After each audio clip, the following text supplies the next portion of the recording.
Hey guys, tonight we're time travelling back to ancient Egypt, not to tour the pyramids or get lectured about dynasties, but to do something way more important. Snoop around their kitchens and judge their snack choices. You know, the kind of history that really matters. You're about to find out what counted as junk food when sphinxes were still in style. Spoiler alert. You probably won't survive this.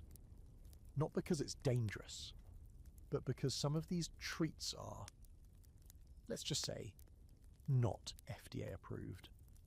So before you get comfortable, take a moment to like the video and subscribe. But only if you genuinely enjoy what I do here. No pressure, just vibes. Also, drop your city and the time you're watching this in the comments. I love knowing where and when you're tuning in from. Now, dim the lights, maybe turn on a fan for that soft background hum, and let's ease into tonight's journey together. You land in Thebes, probably a little dehydrated, and already regretting wearing sandals in the sand. The year, let's call it somewhere between 1500 and 1200 BCE, around the height of Egypt's new kingdom. It smells ancient. Dusty limestone, sweat, animal dung, and wait, something sweet? You weren't expecting that. But floating through the desert air is the unmistakable scent of honey. Yes, ancient Egypt loved sugar. Or at least what passed for sugar before industrial refinement was a thing. Honey was the go-to sweetener, harvested carefully from wild bees and sometimes kept in clay pots so long it crystallized into rock-like chunks. And Egyptians didn't just use it for sweets. They slathered it on wounds, mixed it in medicine, and, because we're here for the real truth, they dumped it on bread like it was Nutella. Dessert bread, folks. You can almost hear the crackle of crust as a scribe peels open a honey-covered roll during his break. Nearby, a kid about 7 years old is gnawing on a hardened date cluster. It looks like someone rolled fruit in sand, then forgot it in the sun. You're offered a piece.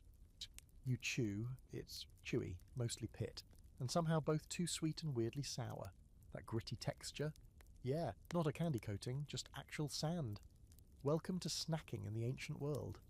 You stroll past the food stalls in the bustling marketplace. Donkeys bray, linen flaps in the breeze, and everything's painted in ochre tones that glow under the Egyptian sun. On a mat woven from reeds, a woman is selling something that smells like burnt sugar and fried bread. You crouch down. She's ladling out a thick brown mush into tiny leaf-wrapped packets. You ask what it is. She smiles. Sesame honey cake. Ancient Egypt's version of a protein bar, except without any protein. Just crushed seeds, sticky sweetness, and an overwhelming urge to nap. Fun fact, this wasn't just peasant food. Even high-ranking officials and royal family members indulged in these treats. And while there weren't convenience stores on every block, there were vendors stationed near temples and court buildings, ready to fuel your pyramid watching with sweet, sticky carbs. But here's the real kicker. They used sugarcane, kind of. Not the refined stuff we know today, but early forms. Cane likely arrived through trade routes from further south, especially during the later dynasties. And while it wasn't mainstream like honey or dates, it did sneak into high-end kitchens and elite ceremonies, where sugarcane juice was boiled down and used in sacred offerings, or in making elite versions of your sad date cluster. And just like modern food debates, scholars still argue, did ancient Egyptians have a concept of dessert as we know it? Or was everything just another texture of offering to their 400 gods? Some believe there was no separation between meals and sweets, just food for the living and food for the dead. Others argue that honey-based desserts played a role in festivals and celebrations, specifically when honouring deities like Hathor, goddess of love, music, and possibly sweet-tooth cravings. You stop to watch a baker prepping his goods for a temple feast. He's pounding barley flour into a paste with what looks like a rock and an attitude. The smell of yeast is faint but present. There's something brewing, and it's not just ambition. You peek into his baskets and spot honey-drenched pastries. They look like dumplings that lost their will to live, crusty, lopsided, and slightly burnt. But don't judge too harshly. These were considered delicacies.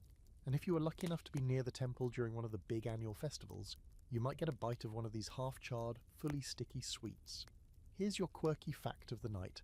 Archaeologists once found actual preserved honey in a tomb, still edible after more than 3,000 years. Like technically edible. If you ever wanted to try ancient sugar, that's your shot. It might give you eternal life, or just a trip to the ER. As night creeps over Thebes, the food stalls start packing up. and the last golden rays of sunlight catch on the pure surface of a small jar beside a merchant's stand. You open it. Inside is a thick golden goo that smells oddly floral. It's honey, but infused with crushed lotus petals. This was next level. Not for commoners. You taste it. For a moment you understand royalty. Then your teeth hurt. But it's a small price to pay for history. You sit back on a crumbling stone bench, a little dazed from all the sugar. You've barely scratched the surface, and already your ancient snack tour is messing with your 21st century digestion.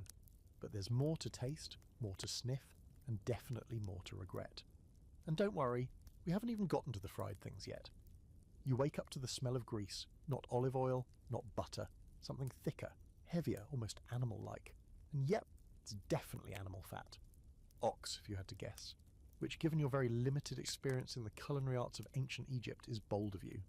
Still, it smells both horrifying and weirdly good, like the way campfire smoke clings to clothes and somehow makes you nostalgic for something you've never lived through. You're in the back courtyard of a nobleman's estate, probably somewhere near Memphis this time. The air is heavy with smoke and buzzing with flies, and the cook doesn't seem to care that you're standing there looking pale and modern. She's too busy flipping something over a clay pan that's half buried in coals. It sizzles loudly. You lean closer. Whatever it is, it's deep fried, it's golden brown, and it smells like it might shorten your lifespan by a full decade. This is junk food, ancient style. Fried flatbreads, maybe with a little garlic mixed into the dough. The garlic's not just for flavour either.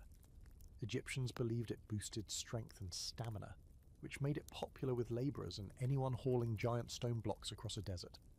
It's not a stretch to imagine the pyramid builders munching these crispy treats on their lunch breaks, covered in sweat and probably regretting their career choices. You reach for one, the cook slaps your hand away. Apparently these are for a house feast later, something about honouring Bastet, the cat goddess, but she softens and tosses you a smaller misshapen one that wouldn't have made the final tray anyway. You bite into it. It's crunchy at the edges and chewy in the centre, with little pockets of flavour where garlic and wild herbs have fused together in the ox fat. It's heavy, it's salty, it's amazing. And now you need water. Like, now. You wander around the estate grounds and find a group of workers under a date palm squatting around a clay pot. They're scooping something out with their fingers, and laughing through full mouths, you ask for a taste, and before you know it, someone's handing you a chunk of what looks like fried dough dipped in honey and sprinkled with crushed lotus seeds. It's like funnel cake. If funnel cake had been invented by someone who didn't believe in joy or moderation. Delicious? Yes. Regret-inducing? Also, yes. And here's a fun little twist. Much of what we'd consider snack food was actually eaten communally. No portion control, no food wrappers, and definitely no refrigeration. Food sat out all day, and people just sort of gathered around and picked at it. You'd be amazed how quickly you get used to eating with your hands, even if you're low-key panicking about germs. Germs, however, haven't been invented yet. Or rather, they exist, but no one knows or cares. Simpler times. The house steward appears and starts yelling something about preparation for the feast. The workers scatter, and you're shuffled into the back garden where the party's already being set up. Low tables, mats for sitting, ceramic pitchers, and food being carried out on trays. You blend in with the hired help, no one questions the weird new servant with the haunted expression and sweat-stuck t-shirt. You carry a tray of fried fish cakes to the musicians. Someone nods approvingly. These fish cakes, surprisingly complex. Made from ground catfish or perch caught fresh from the Nile, then mashed with onions, coriander, and barley flour before being fried in, you guessed it, more ox fat. They're crispy outside, soft inside, and as far as ancient Egypt goes, basically a flavour explosion. You eat two while no one's looking and instantly feel both satisfied and guilty. Probably the most historically accurate emotion so far. Now here's your historical fact for this round. We know Egyptians deep-fried food because archaeologists have found both descriptions and carbon traces from cooking areas that suggest hot oil use. And while they didn't have thermometers or timers, they definitely knew their way around a good sizzle. Kitchens were often separate from main homes due to smoke and fire hazards, plus, let's be real, the smell of frying animal fat clings to everything. As twilight settles in, the feast begins. Musicians pluck stringed instruments, dancers whirl around in linen that catches the last rays of sunlight, and guests dig in with enthusiastic hands. There's a joy in it, unfiltered, messy, almost primal. It's not polite dining, it's eating like you mean it. But here's where it gets weird. A bowl of what looks like glazed pastries gets passed around. You're expecting something like cinnamon rolls. Instead, you're hit with a bite that's half sweet, half spicy, and 100% confusing. There's honey, sure, but also something like ground fenugreek or cumin. The taste lingers, not in a good way. One guest explains, between mouthfuls, that the spice mix is sacred. It's part of a family recipe passed down for generations and linked to ritual offerings. Another guest disagrees, loudly says it's just trendy temple food and that spices ruin everything. You sit back and watch the ancient equivalent of a Reddit food thread play out in real time. This brings us to our scholarly debate of the night. Did Egyptians deep fry as a luxury or as necessity? Some historians argue that frying in precious animal fat was a high-status move, only for those who could afford the waste. Others say it was an efficient way to preserve food in the heat, especially proteins like fish. The jury's still out. But as you gnaw on your third fish cake, you decide it was probably both. Humans have always been complicated like that. As night deepens and torches flicker to life, the cook who slapped your hand earlier waves you over. She hands you a final snack, some kind of fried flatbread rolled into a cone and stuffed with mashed lentils and wild herbs. You bite in and immediately burn your tongue. You don't care. It's worth it. Your eyes water. It's the most flavourful thing you've eaten all day, and it tastes like history. Hot, greasy, a little smoky, and too good to be forgotten. You sit by the fountain with your mystery wrap, listening to the party wind down. Somewhere in the shadows, a cat sneaks a bit of fish off an abandoned plate. You toast it silently. Bastet would approve. Morning again, and this time you're waking up on a woven mat just outside the workers' village near Deir el Medina. Your back hurts. Your mouth is dry and your stomach is confused. Yesterday's fried fish cake is still very much present, staging some kind of slow-moving revolt. But you're not here to be comfortable. You're here to chase down ancient Egypt's version of junk food. And it looks like today's menu is going to be very fibre-forward. You roll over and see a group of labourers eating breakfast. The sun's barely up, and they're already tearing into crusty loaves of bread and drinking what looks like cloudy beer. One guy gestures to you and hands over a bite of what appears to be a date. Just a date, shriveled and dark, but still sweet when you chew it. Then another date. Then a fig. Then some sort of dried paste that might have once been pomegranate. Each bite is chewy, slightly fermented, and clings to your teeth like it's trying to become one with your gums. And then it hits you. The ancient Egyptian equivalent of trail mix.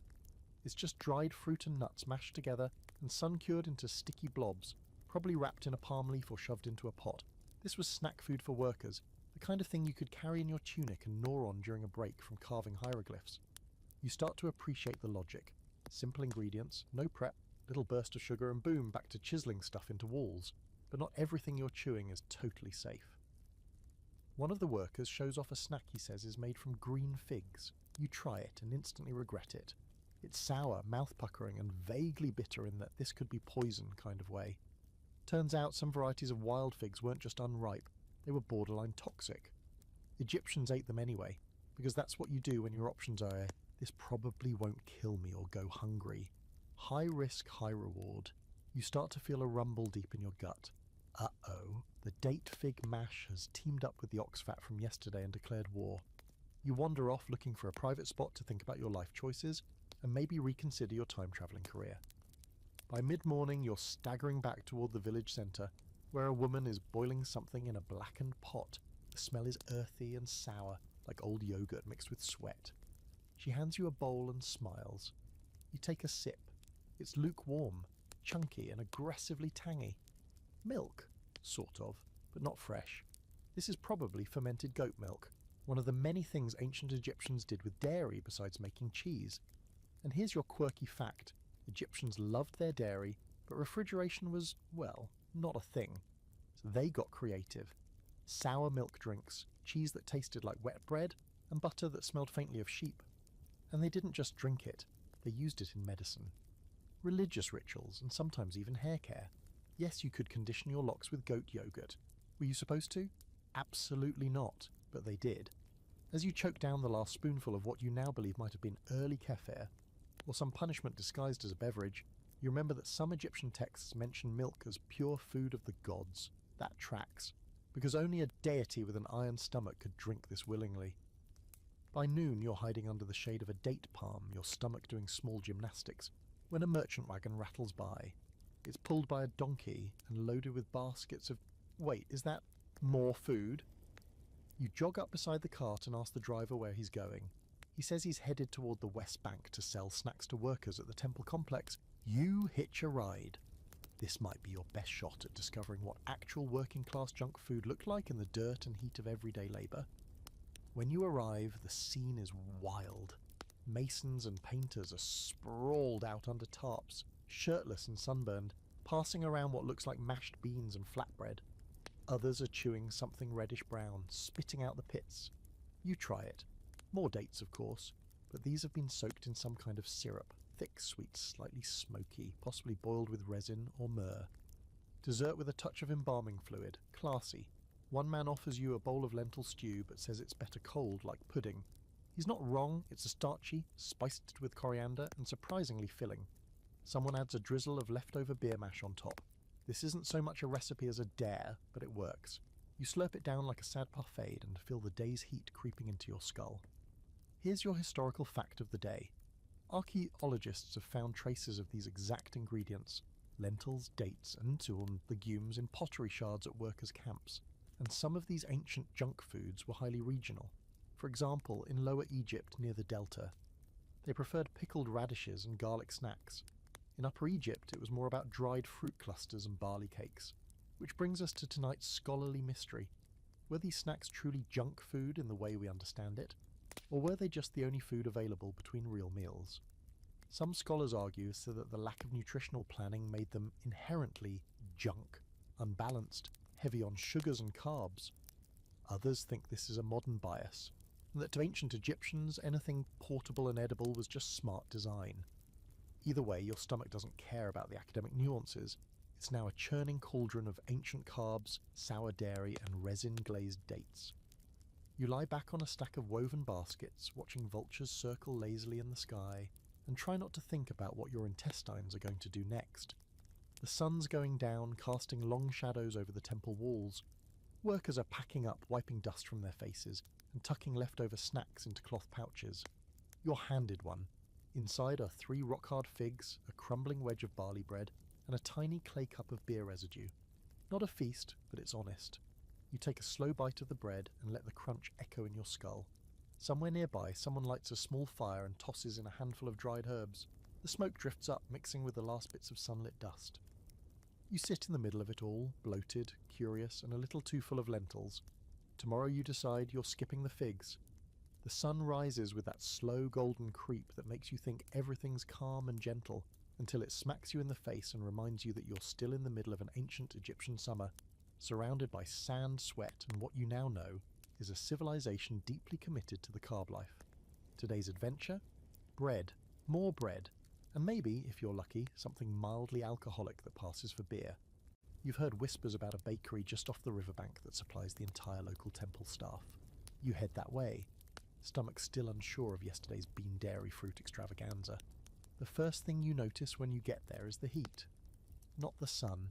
This heat is from the ovens buried in the ground and covered with slabs of stone, radiating like they've been cooking since the time of Ra himself. A team of women is kneeling in the dust, slapping discs of dough into shape and throwing them into the blazing holes in the earth. The smell is warm, yeasty, and almost comforting, until you realise none of them are wearing shoes, and all of them are covered in flour dust, and what you're praying is just flour. One of the bakers notices your stare and tosses you a loaf. It's misshapen, a little burned on one side and rock hard on the other. You bite into it anyway. Crunch. Immediately you understand why so many mummies have terrible teeth. There's sand in the bread, not sprinkled on top, in it. You chew through the grit like a champion and nod politely. She smiles. You win. Here's the thing, bread was everything in ancient Egypt. Not just food, it was currency, ritual, offering, and sustenance. Most people ate some variation of it multiple times a day. The most common version was made from barley, sometimes emmer wheat, and occasionally with added ingredients like dates or spices, depending on what you could afford. And because the grinding stones were rough and the flour wasn't sifted, sand and tiny bits of stone often made it into the dough. Delicious, right? You're invited to watch the process more closely. Grain is poured onto a grinding slab and pulverized by hand with a heavy stone. The rhythmic scraping is hypnotic, almost meditative, until you notice the baker's hands are bleeding. Tiny cuts from the grit. She doesn't stop, just keeps grinding. You feel very privileged to be from a world with stand mixers and band-aids. Over by the ovens, another group is preparing something called beer bread. This is where things get interesting. They take partially fermented barley mash, the leftovers from brewing, and mix it with ground flour, then bake it until it's solid enough to chew but soft enough to mash again later.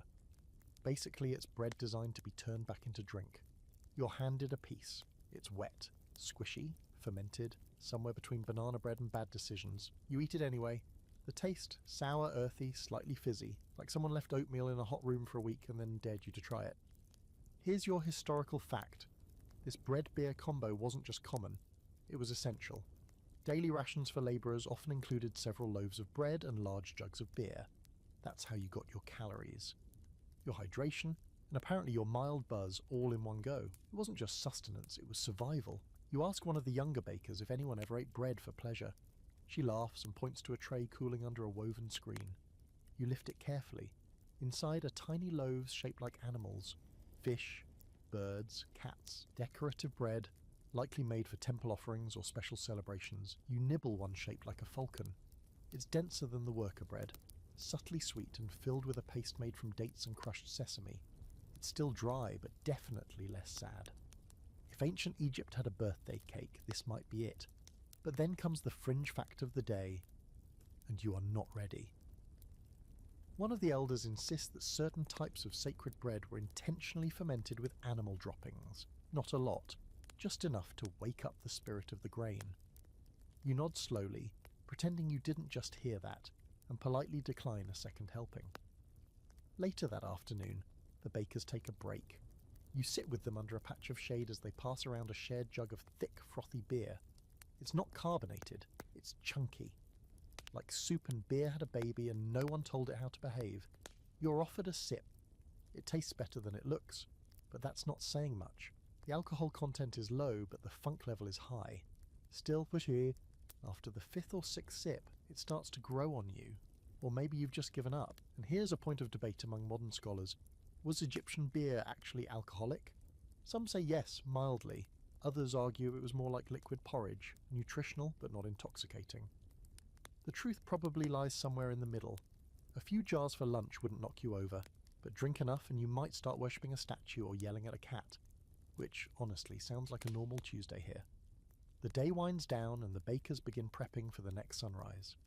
Dough is left to ferment in clay jars, flour is ground, and herbs are laid out to dry. You help clean up by brushing out one of the ovens, only to discover a piece of charred bread stuck to the inside wall.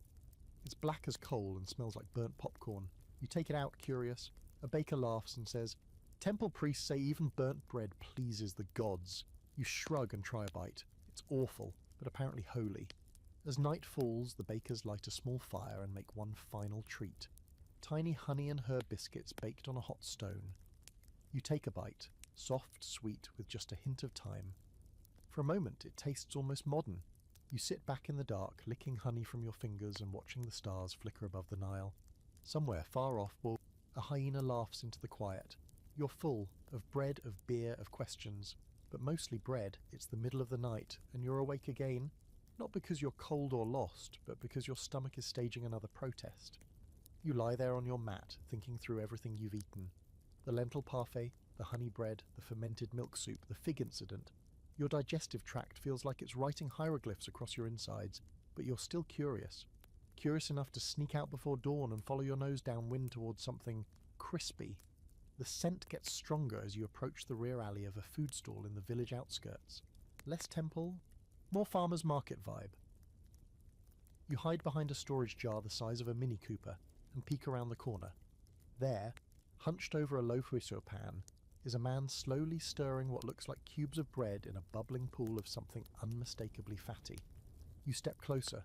He doesn't flinch, just grunts and gestures to the pan. You lean over. The cubes are browning into small, crunchy pillows. Fried bread again. But this time dipped in an oily glaze that smells both savoury and a little sweet. He says one word, ox. Just that. Ox fat. You nod like that makes sense. He ladles one of the sizzling blocks into a clay bowl, sprinkles a mixture of herbs on top, and hands it to you. You take a bite. It's everything you feared and everything you hoped. Greasy, rich, dripping down your chin, and just salty enough to make your tongue beg for water. Turns out, frying things in animal fat was practically an art form here. Ox fat wasn't cheap. It came from slaughtered working animals, not something you could afford to use every day unless you had connections or you worked in a butcher's family. But when people did use it, oh, they went all in. Fried breads, fried lentil cakes, even fried onions stacked and layered with herbs, then eaten cold like a very sad lasagna. You sit down on an overturned jar and try another bite. The bread is crisp on the outside, soft in the middle, and covered in a glaze that might just be date syrup cooked down with garlic. It sounds terrible. It's not. Your brain's confused, your taste buds are curious, and your arteries are already sending up flares. While you chew, the man tells you, mostly through gestures, that he learned to cook from his grandmother, who used to make something similar during big river festivals. People would gather near the banks of the Nile, bring whatever scraps they had, and fry them up over open fires. It wasn't high dining, but it was fun. Loud, chaotic, probably dangerous, but fun. And here's your historical fact of the night. In several tombs and village ruins, archaeologists have found remains of frying vessels and greasy residue in cookware, suggesting that deep frying wasn't just a modern indulgence, it was alive and well in ancient Egypt. Though not common for everyone, it had its place in feast culture, especially when honouring gods like Hathor or celebrating the annual flooding of the Nile. You thank the man, half-heartedly wipe your fingers on your tunic, and decide to wander further down the road. The night air is cooler now, with a breeze that smells of river water and burning acacia. In the distance you see a few fishermen returning from the Nile, their baskets sloshing with the day's catch. You wave. They wave back and gesture for you to come closer, and just like that your stomach is back in the game. The fishermen have set up a small fire and are preparing what can only be described as deep-fried fish bits. Not full fish, just bits. Pieces of perch and catfish sliced thin, soaked in beer mash, and tossed in a pan of bubbling fat, possibly the same ox fat from earlier, just slightly more river-flavoured now. One of the younger fishermen adds wild herbs from his pouch, something like coriander or maybe just swampweed, and tosses the sizzling bits like he's done this every night of his life. You try a piece, hot, crispy, a little chewy, somehow both swampy and salty. The kind of snack you'd love with cold beer, if the beer didn't taste like barley porridge filtered through someone's sandals. Here's a delightfully weird fringe fact. In some regions, people used to fry fish in crocodile fat. Yeah, you read that right. Crocodile. The fat was rendered during butchering, and used sparingly for flavour and ritual cooking. Was it tasty? Probably not. Was it macho? Absolutely. You imagine someone biting into crocodile-fried catfish just to prove they're braver than their neighbour. As the fire dies down, the fishermen tell stories. One claims to have seen Sobek, the crocodile god, rise from the Nile and accept an offering of fried fish with a nod. Another laughs and says he once tried to fry a fish using only the sun and a polished bronze plate. Didn't work, but it smelled great. This leads into tonight's scholarly debate. Was deep frying actually widespread, or was it exaggerated in later romanticised accounts? Some say the oil required made it a rare celebratory act. Others believe communal cooking allowed for pooling resources, making it more common among working communities than we think. There's no clear consensus, but the pans don't lie. And the grease-stained ruins near the worker villages suggest that the frying party was very real. It's nearly dawn when you finally stand up, belly full of questionable protein and ox oil bread. The fishermen offer you a small wrapped packet.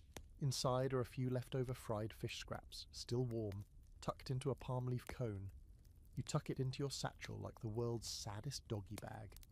As you walk back toward your mat under the stars, the desert wind picks up. Somewhere off in the distance, a jackal yips into the early light, maybe looking for its own greasy breakfast. You sit down, unwrap the cone, and take one last bite. It's cold now, and the oil has started to harden. But still, there's something comforting in it. Something universal. Crispy, hot, salty, slightly regrettable. Ancient Egypt's version of fast food. You wake up coughing softly at first, then like your lungs are trying to climb out of your body. The air is thick, not with sand this time, but smoke. Smoky sweet, sour, and suspiciously dairy adjacent. You blink your way upright and immediately regret it. You've wandered into a part of the workers' village that smells like someone tried to cook yogurt and then forgot to stop. And yep, as you step into the narrow alley, you find the culprit.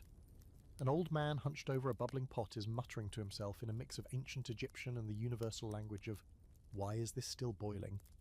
He's churning something with a long stick, and every time he lifts it out, the mixture clings to it like a milk-based ghost. He sees you watching, grins with half his teeth and motions for you to sit. You do, mostly out of fear, and the next thing you know, he's ladled a scoop of his hot swampy brew into a rough clay bowl and handed it to you. You bring it to your lips, smells challenging. You sip. It's tangy, really tangy, sour in a way that makes your eyes water a little. It's thick, grainy and slightly salty, like someone tried to make a milkshake with goat cheese and gave up halfway through.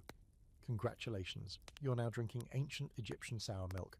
This was actually a thing. Without refrigeration, milk turned fast, but instead of dumping it, Egyptians leaned in, they fermented it intentionally. They stirred it with herbs, left it in pots to curdle under the sun, and sometimes added honey or beer dregs to cut the edge. It was the origin of soft cheeses, kefir-like drinks, and things that blur the line between refreshment and a dare. And here's your historical fact. Wall paintings and records from the Old and Middle Kingdoms show offerings of white drink or white food being presented to the gods, widely believed to be fermented dairy. It was seen as pure, nourishing, and sometimes even sacred, but that doesn't mean it was always pleasant, especially not at breakfast. You glance around and realize this isn't a one-man operation. A small group of people, maybe his family, maybe just neighbours with strong stomachs, are gathering with clay jugs and baskets. They scoop the still warm curdled mixture into palm leaf wraps, sprinkle dried herbs on top, and carry them away, likely toward the market or nearby temple staff. Turns out this sour milk sludge is snack-worthy in its own way. Think of it as the ancient Egyptian equivalent of a probiotic smoothie, except chunky. Very, very chunky. One woman notices your face mid-sip and laughs. She pats your back and hands you a woven pouch with a small round something inside. You open it cautiously. It's cheese. Soft, slightly moist, and smelling faintly of garlic.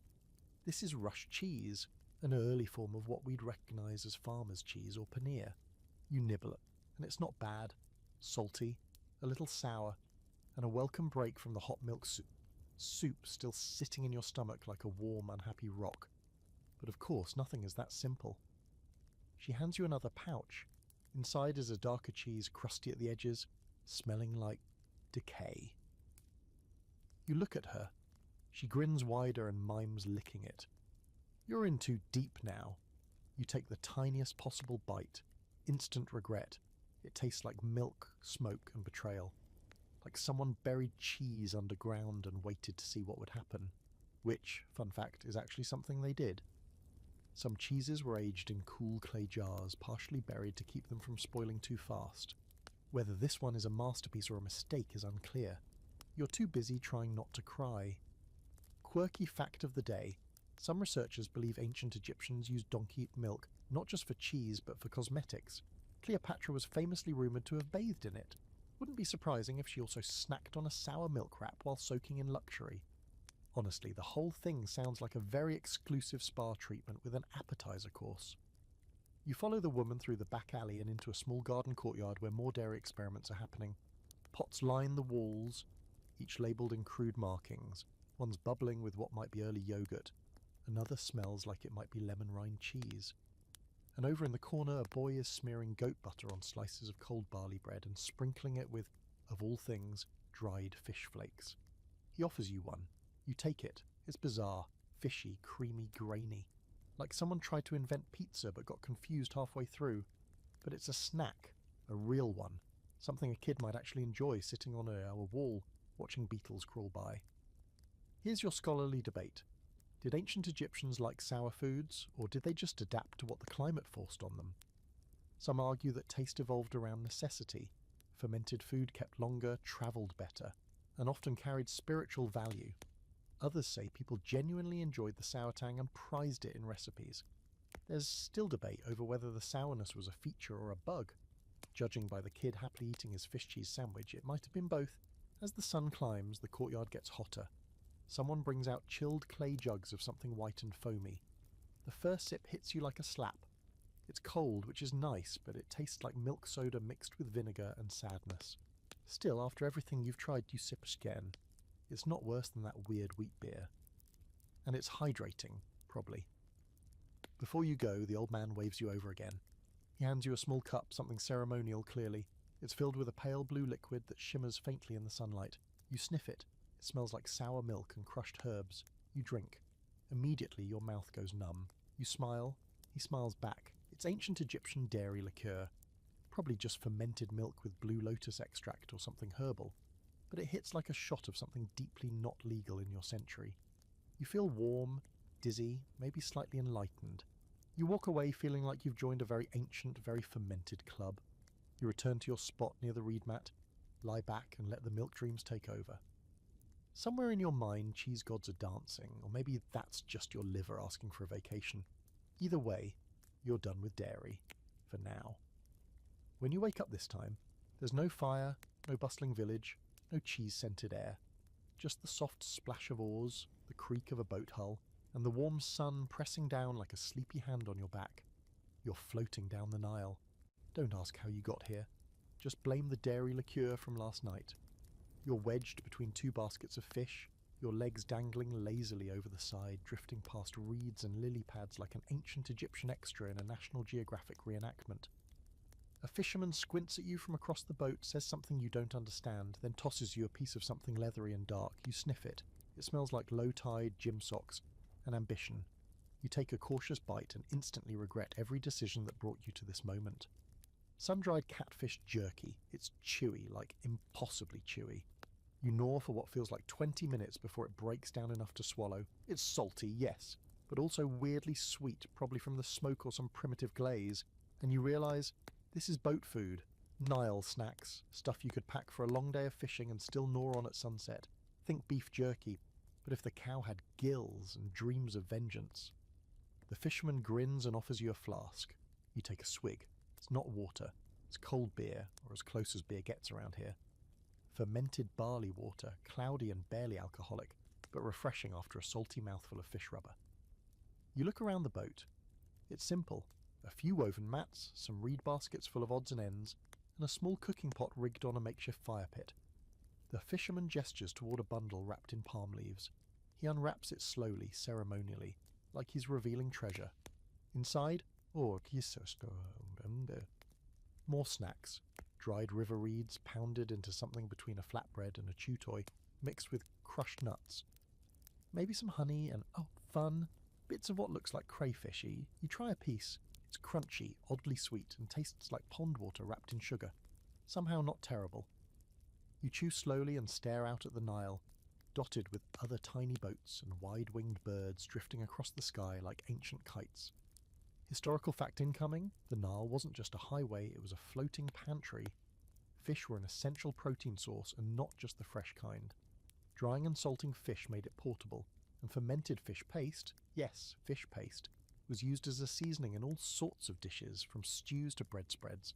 It was like Egyptian anchovy paste, and it made everything smell like regret. The fisherman tapped your shoulder and points ahead. On a small sandy bank, another boat is docked, and a family is picnicking. You pull in beside them and are immediately handed what looks like a ball of mashed barley wrapped in lotus leaves. You bite in.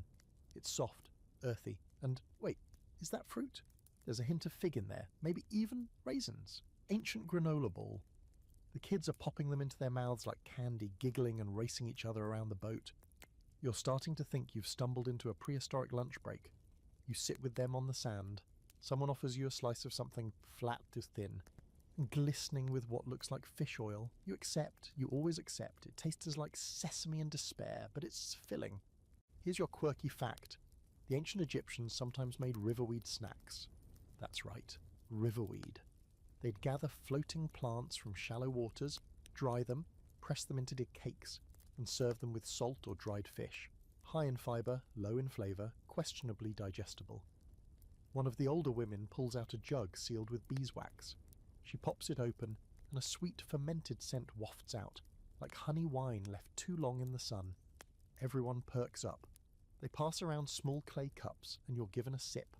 It's a homemade brew of date syrup, beer mash, and fermented reeds. Sticky, strong, and undeniably funky. You take a second sip. Either it's growing on you, or your standards have sunk beneath the Nile's surface. Debate of the day. Were these riverbank snacks the norm, or just what the poor ate while the wealthy dined on spiced meats and honey-glazed pastries? Scholars argue about the stratification of ancient diets, whether the Nile's everyday boat crew was eating trash food, or if these humble offerings were actually balanced, intentional nutrition. Some say these families had optimized their diets with what they had, creating smart, sustainable food systems. Others think they were just surviving, not thriving. But as you sit under the sun, nibbling on mashed fig barley and watching a kid drop his crayfish ball into the river with a whale, it doesn't feel like survival. It feels like a picnic, simple, unpolished, river-smelling joy. The fisherman stands and gestures to go. You help push the boat back into the current. As you drift away, the picnic fades into the golden haze, and a cool breeze brushes past your face. The Nile glistens, reflecting the late afternoon sky. You lean back, stomach full of questionable protein and fishy fibre, and close your eyes. There's something hypnotic about it all. The bob of the boat, the soft slap of water against wood, the faint scent of dried reeds and honey beer, somewhere between sleep and consciousness. You wonder if you'll dream in hieroglyphs tonight. You dock somewhere near dusk, stepping off the boat with legs like wet papyrus and breath that smells vaguely of fish jerky and fermented reeds. You probably won't be invited to any royal banquets anytime soon, but that's okay. Tonight isn't about the royals, it's about the vendors, the real MVPs of ancient Egyptian snacking culture. The ones who knew how to hustle, charm, and lightly swindle you with hot food on the go centuries before anyone said the words street taco. You follow the crowd into a small riverside settlement. No fancy monuments here. No gold-leafed anything, just narrow walkways, reed fences, and a glorious, chaotic bazaar buzzing under fading orange light. Every third person is holding food. You hear laughter, clinking jars, and the sizzle of something being flipped over a flame. Your stomach, both brave and probably ill-advised, rumbles like a bored god demanding tribute. There's a vendor near the centre stall who catches your eye. He's got a tiny fire pit balanced on 3 carved stones, with skewers resting across the top like he's auditioning for ancient Egypt's chopped. You lean in and see what's cooking. Something thin, dark, and kind of shiny, he tells you, grinning. It's crocodile jerky. Well, you're not sure if he's serious, but he waves a skewer in front of your face like a magician with a meat wand. You take it. It's spicy, like surprisingly spicy. There's no chili, but it's packed with crushed coriander, ground garlic, and something that leaves a slow, creeping burn on your tongue. The texture? Tough. You chew and chew and chew again. It's either crocodile or a shoe that lost a fight with a grill. You decide not to ask. Turns out crocodile meat was indeed consumed in some areas, especially in the south, where crocodiles were both feared and revered.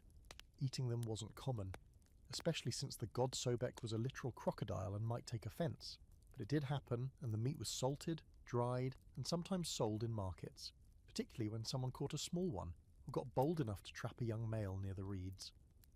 You move along, passing stalls selling everything from fried onions wrapped in flatbread to chunks of honey-drenched barley bars stacked like golden bricks. One woman is selling a kind of crunchy pastry made of lentil flour and filled with mashed dates. She calls it sweet pockets. You buy one. It crumbles in your mouth like soft gravel, but the filling is rich and gooey, almost like a warm fig Newton, if fig Newtons came with the risk of contracting ancient bacteria. At another stall you find something even stranger. A man is fanning a fire beneath a bubbling pot and ladling out small servings into thick palm leaf cones. You peek inside and see pale chunks swimming in what looks like syrup.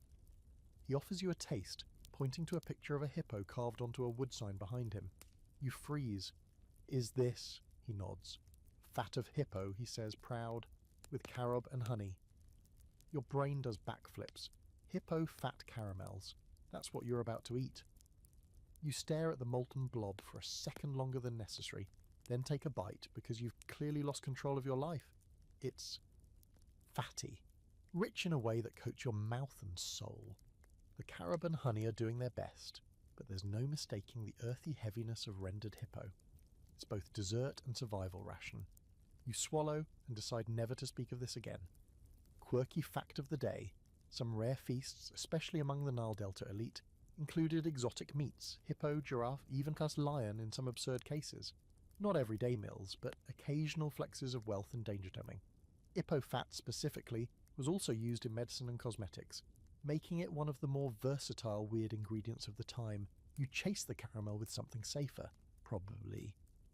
A small roasted pastry shaped like a pyramid, filled with chickpeas and crushed nuts, and drizzled with a syrup made from date wine.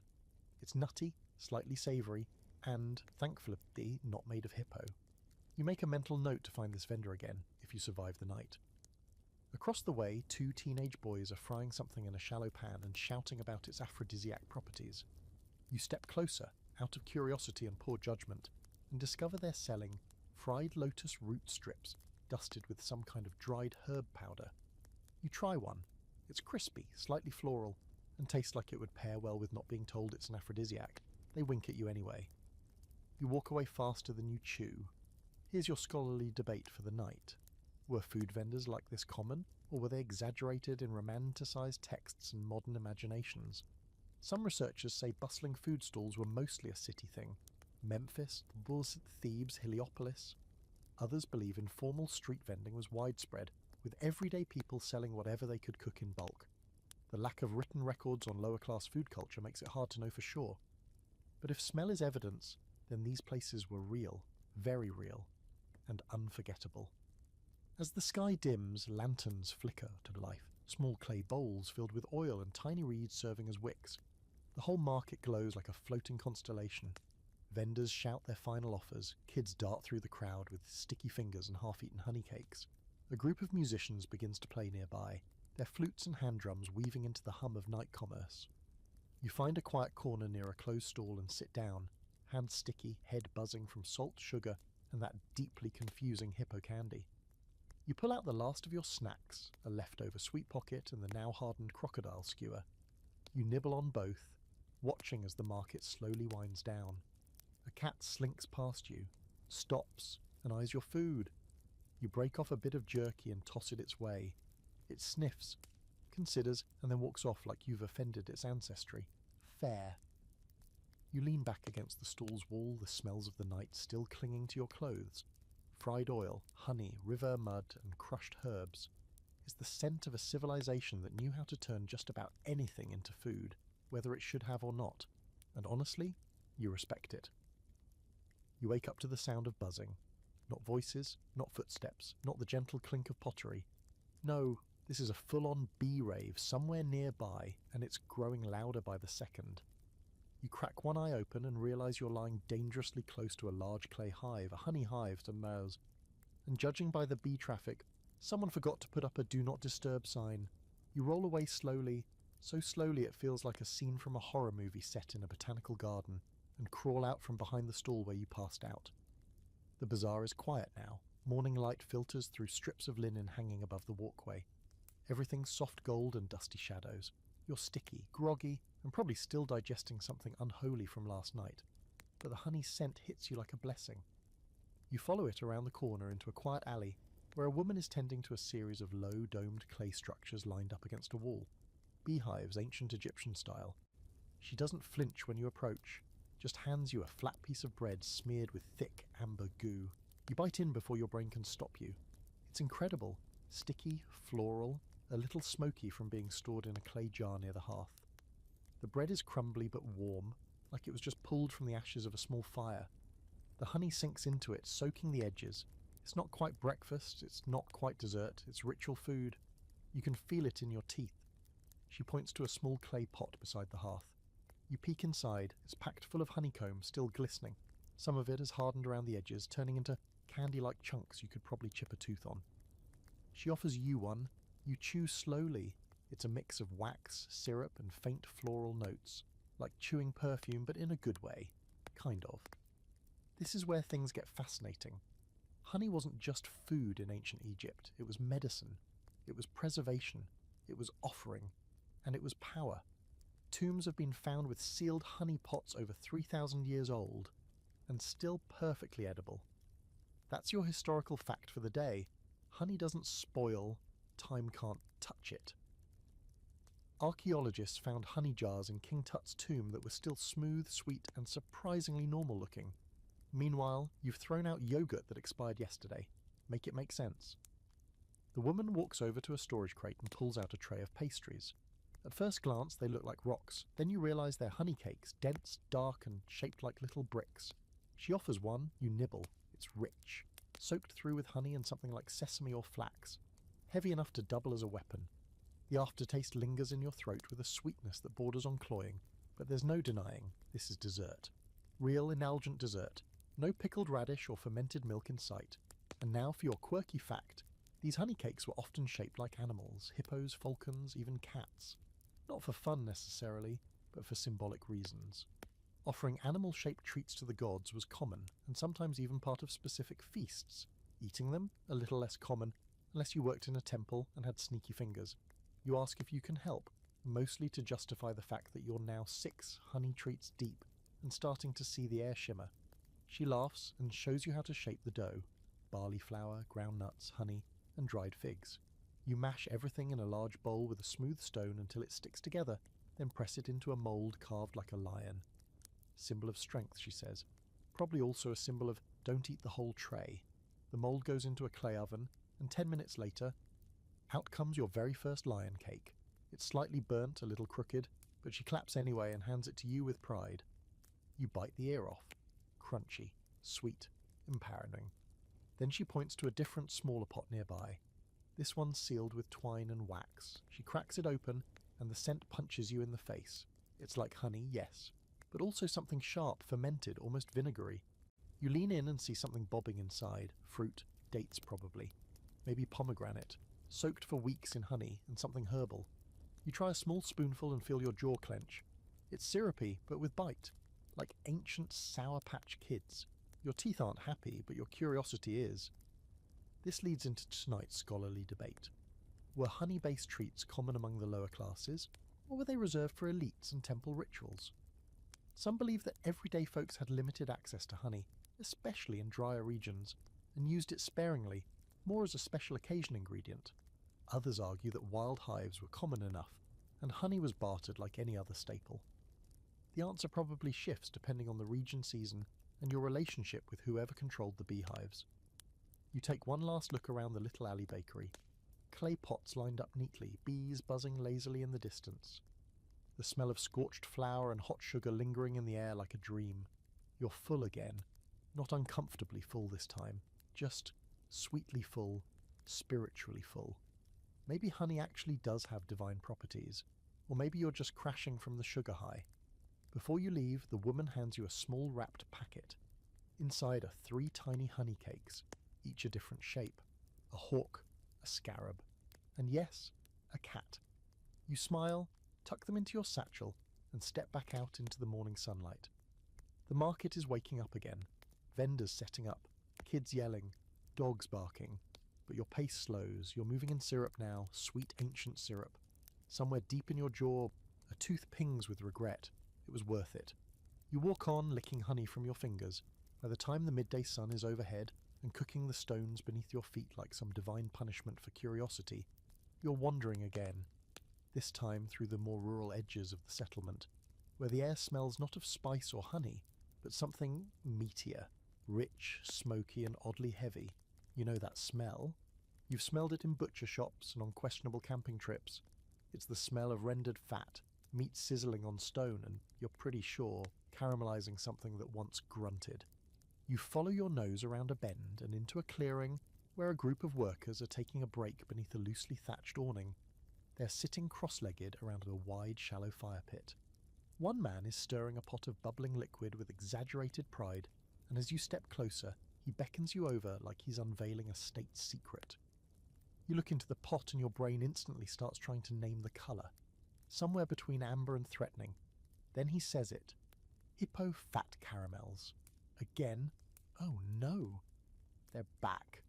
But this time it's not just a vendor hawking something weird on a skewer. This is a group activity, a ritual almost.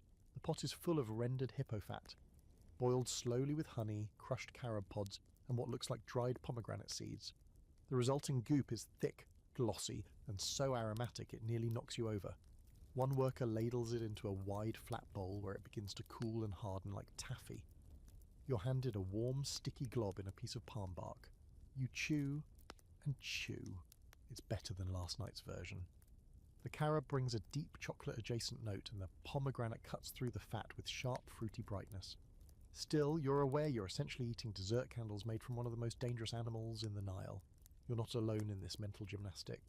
One man explains that this dish is seasonal, prepared only when hippos are hunted during certain months when the river floods and their numbers encroach on farmland. It's a dangerous endeavour, reverent even. The fat, once rendered, becomes part of various dishes, soups, ointments, offerings, and, of course, these deeply confusing candies. Here's your historical fact for the day. Hippos were both feared and sacred in ancient Egypt. Associated with destruction and fertility, they were sometimes hunted, sometimes worshipped. Their meat and fat were rare luxuries, consumed in ceremonies for feast days. Eating hippo wasn't casual, it was event dining. Think less Tuesday night snack, and more celebration after surviving an animal that could literally bite you in half. And now for your fringe fact. Some rituals included smearing hippo fat on statues as part of fertility offerings. Yes, rubbing fat on sacred stone figures to encourage a good harvest or successful childbirth. Imagine explaining that to your dinner guests after dessert. One of the women passes you a drink, some kind of honey wine infusion, served chilled in a clay cup. It's sharp, sweet, and weirdly spicy, like it's been infused with mace or anise. It cuts right through the hippo fat, clinging to your mouth like a desperate house guest. You feel the balance return. There's a festive air to the whole scene. The workers are laughing, elbowing each other, sharing stories, licking their sticky fingers with exaggerated sighs of satisfaction. It's not a royal feast, it's not a sacred rite, but it feels important. A celebration of survival, community, and having just enough ingredients to make something bizarrely delicious out of a river monster. You help with clean-up, scraping hardened caramel from the edges of the cooling dish, rolling it into smaller balls, dusting it with dried barley flour to keep it from sticking. One man gives you a handful tied in linen and tells you it's for later when your energy fades. You nod, already planning to hide them from yourself. After the feast, the group begins to sing, a low, rhythmic chant that sounds older than the pyramids. Someone starts drumming on an overturned storage jar.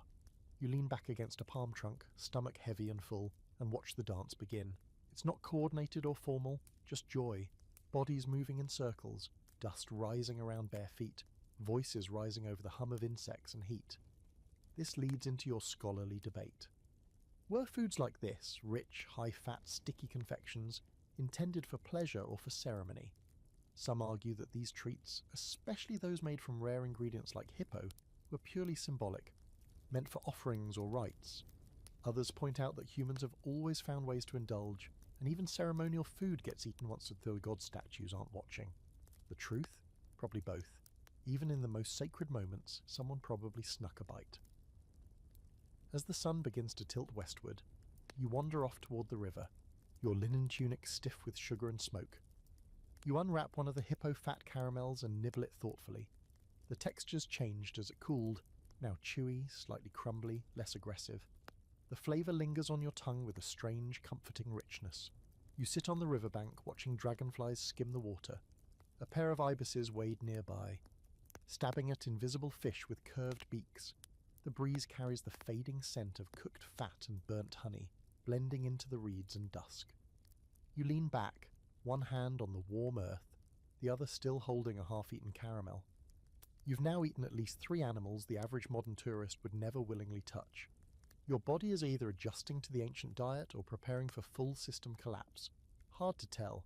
Either way, you close your eyes, let the warm, sticky Nile air carry you into a sugar-drunk nap. The nap ends the way naps in ancient Egypt shouldn't, with someone laughing practically above you and a cat batting at your foot like you owe it something. You sit up, brushing sand from your face, and blink into the brightening dusk. A teenager with a shaved head and a single long braid is standing nearby, holding something green and vaguely suggestive. "Want some?" he says with a smirk, extending a long leafy stalk like it's the world's weirdest invitation. It's lettuce. Just lettuce. You reach for it, confused but curious. He snaps it in half and hands you a chunk. The outer leaves are limp from the heat, but the centre is surprisingly crisp.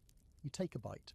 It's watery, mild, refreshing, after the hippo fat carnival you attended earlier. Then you notice he's still grinning at you like you just ate a dirty joke. "Good for love," he says, wiggling his eyebrows. Oh no. Turns out, in ancient Egypt, lettuce was more than just rabbit food. It had reputation. Specifically, the variety known as Egyptian lettuce, a tall, pointy-leafed version that oozed white sap when snapped, was strongly associated with fertility and male potency. Yeah, he just bit into an ancient aphrodisiac. Casual. The teen is already crunching on his half, clearly proud of this knowledge. You nod slowly, your brain now flooded with all the implications of a society that handed around fertility lettuce like breath mints.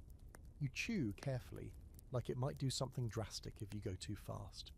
Here's your historical fact. Lettuce was sacred to Min, the god of fertility and reproduction, often depicted holding an erect phallus with one hand and a head of lettuce in the other. Subtlety was not the vibe. In festivals honouring Min, lettuce was offered, waved around, and even consumed in rituals that ranged from the symbolic to the slightly scandalous. So yeah, you just had a snack and joined an unspoken cult. You follow the teen back to his home, a modest mud brick structure with an open courtyard filled with goats, chickens and siblings. Dinner preparations are underway, and lettuce is on everything. It's chopped into a mash with garlic and barley to make a sort of dip. It's roasted with lentils and wild onions. It's even mixed with date paste and rolled into leafy snacks that look like nature's version of fruit leather. You're invited to try it all. The garlic one is sharp, the roasted version is savoury and smoky, the date-rolled version is, shockingly, not terrible. Sweet and slightly herbal, with a strange aftertaste that's hard to place but not unpleasant. You eat more than you should, partially because it's the first vaguely normal vegetable you've seen in days. Then someone breaks out the lettuce wine. You brace yourself. It's green, cloudy, and smells like a salad with trust issues. You sip. It's bitter, sour, and leaves your mouth feeling fuzzy. The teen winks. You stare into the middle distance and rethink your entire snack-based time travel plan. Here's your quirky fact of the day. Ancient Egyptian texts mention lettuce as an aphrodisiac, but also as a cure for everything from indigestion to snake bites. Some medical papyri even list it as a calming agent for disturbed dreams. Meanwhile, it was also stuffed into temple offerings and used in love spells. Basically, if lettuce didn't fix it, it wasn't worth fixing. As the evening cools, the courtyard fills with family members, laughing, arguing, eating from shared bowls. You sit in a corner, trying to politely decline a third helping of lettuce garlic mash, when the family matriarch brings out a basket of tiny fried things. At first you think they're seeds or nuts, then you hear one of the children crunch down loudly. Bugs. Fried bugs. Not just any bugs. Scarabs. Dried, fried, and tossed in salt and herbs like trail mix from your worst nightmare. The teen hands you a small clay bowl full of them. For strength, he says. Also crunchy. You take one. Crunch. It's a nutty, earthy, and weirdly satisfying. The wings get stuck in your teeth, but the flavour isn't bad. Another beetle joins the party, then another. It's happening. You're eating bugs, you've crossed the line, and there's no going back. This segues nicely into our scholarly debate of the day. Were insects a routine snack or more of a famine fallback? Some historians argue that insects, especially beetles and locusts, were a reliable protein source, eaten in fried or dried form across many ancient cultures. Others say there's limited evidence they were eaten regularly in Egypt outside of certain fringe or ritual contexts. Then again, evidence gets tricky when your snack can crawl away before being fossilized. The teen insists his uncle swears by scarabs for male strength, and his grandfather claims they ward off bad dreams. You're beginning to see a pattern. Eat weird thing, attribute magical quality, repeat, makes sense.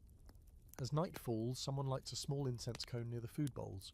The scent is strong, myrrh or possibly lotus resin, and instantly masks the smell of garlic and beetles.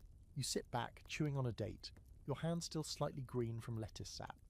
The teen leans over and asks if you feel different. You raise an eyebrow and tell him you feel extra crunchy. He laughs.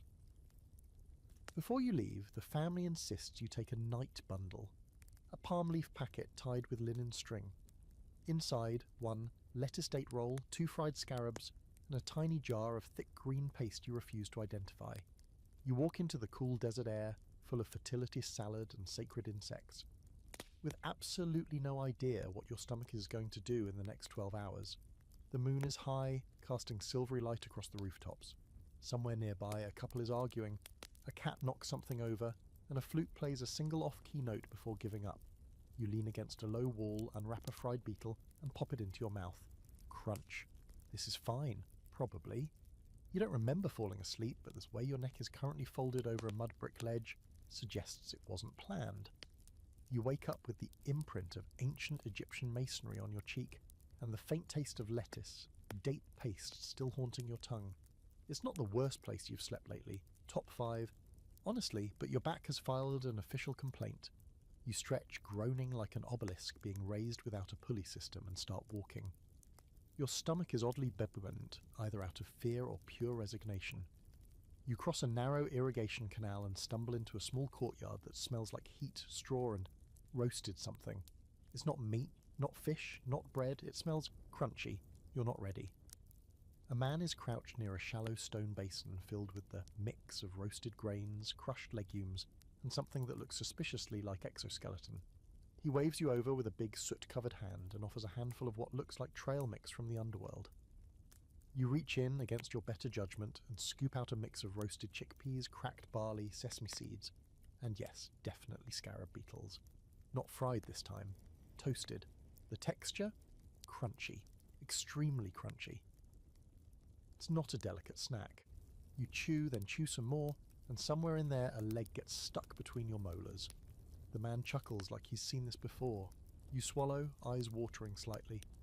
Good for strength, he says, the phrase again. Apparently everything weird in this timeline is good for strength. You sit beside him and watch as he adds a handful of roasted ants to a new batch. Ants.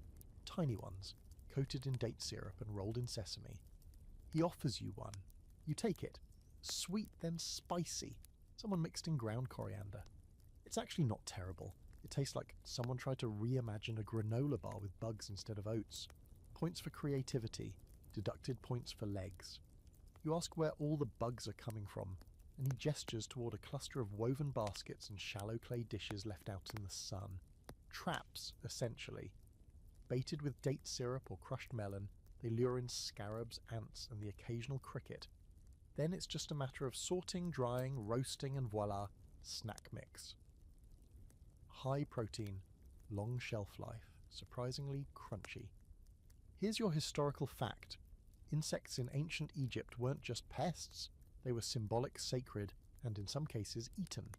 The scarab beetle or dung beetle was deeply associated with the god Khepri, a symbol of rebirth and the rising sun. While they were more commonly used in amulets and carvings, evidence suggests that certain beetles, especially larger ones, were roasted or boiled for food during festivals or lean seasons. It wasn't mainstream, but it wasn't unheard of either. What's truly wild is how matter-of-fact it all is. No one is sneaking around, hiding their beetle habits. These snacks are passed around casually like salted nuts at a tavern. A group of kids runs by, grabbing handfuls from a communal bowl. One of them has a smear of date syrup on his chin and the unmistakable wing of a roasted dragonfly stuck to his sleeve. He looks happy, carefree, like this is the best day of his week. The man beside you reaches for another bowl and offers what looks like a sticky patty. You hesitate. He breaks it in half and shows you the inside, more bugs, mashed and mixed with barley and honey, then pressed into a disc and left to harden in the sun. It's dense, heavy. You take a bite and realize it's basically an ancient energy bar. Crunchy, chewy, sweet, and horrifying if you think about it too long. And here comes your fringe fact. Some tombs have revealed storage jars with insect remains mixed into grain offerings. Whether they were intentionally added or simply contaminated isn't clear, but it's enough to spark debate among scholars. Were insects added for symbolic reasons? Nutritional? Or were the ancient Egyptians just really unfazed by crunchy surprises? Which brings us to the debate of the day. Were insects a legitimate food group in ancient Egypt or just an occasional snack of necessity? Some historians argue that bug consumption was minimal and primarily symbolic, part of festivals or special rituals. Others, especially entomologists who study ancient food remains, suggest a more utilitarian approach.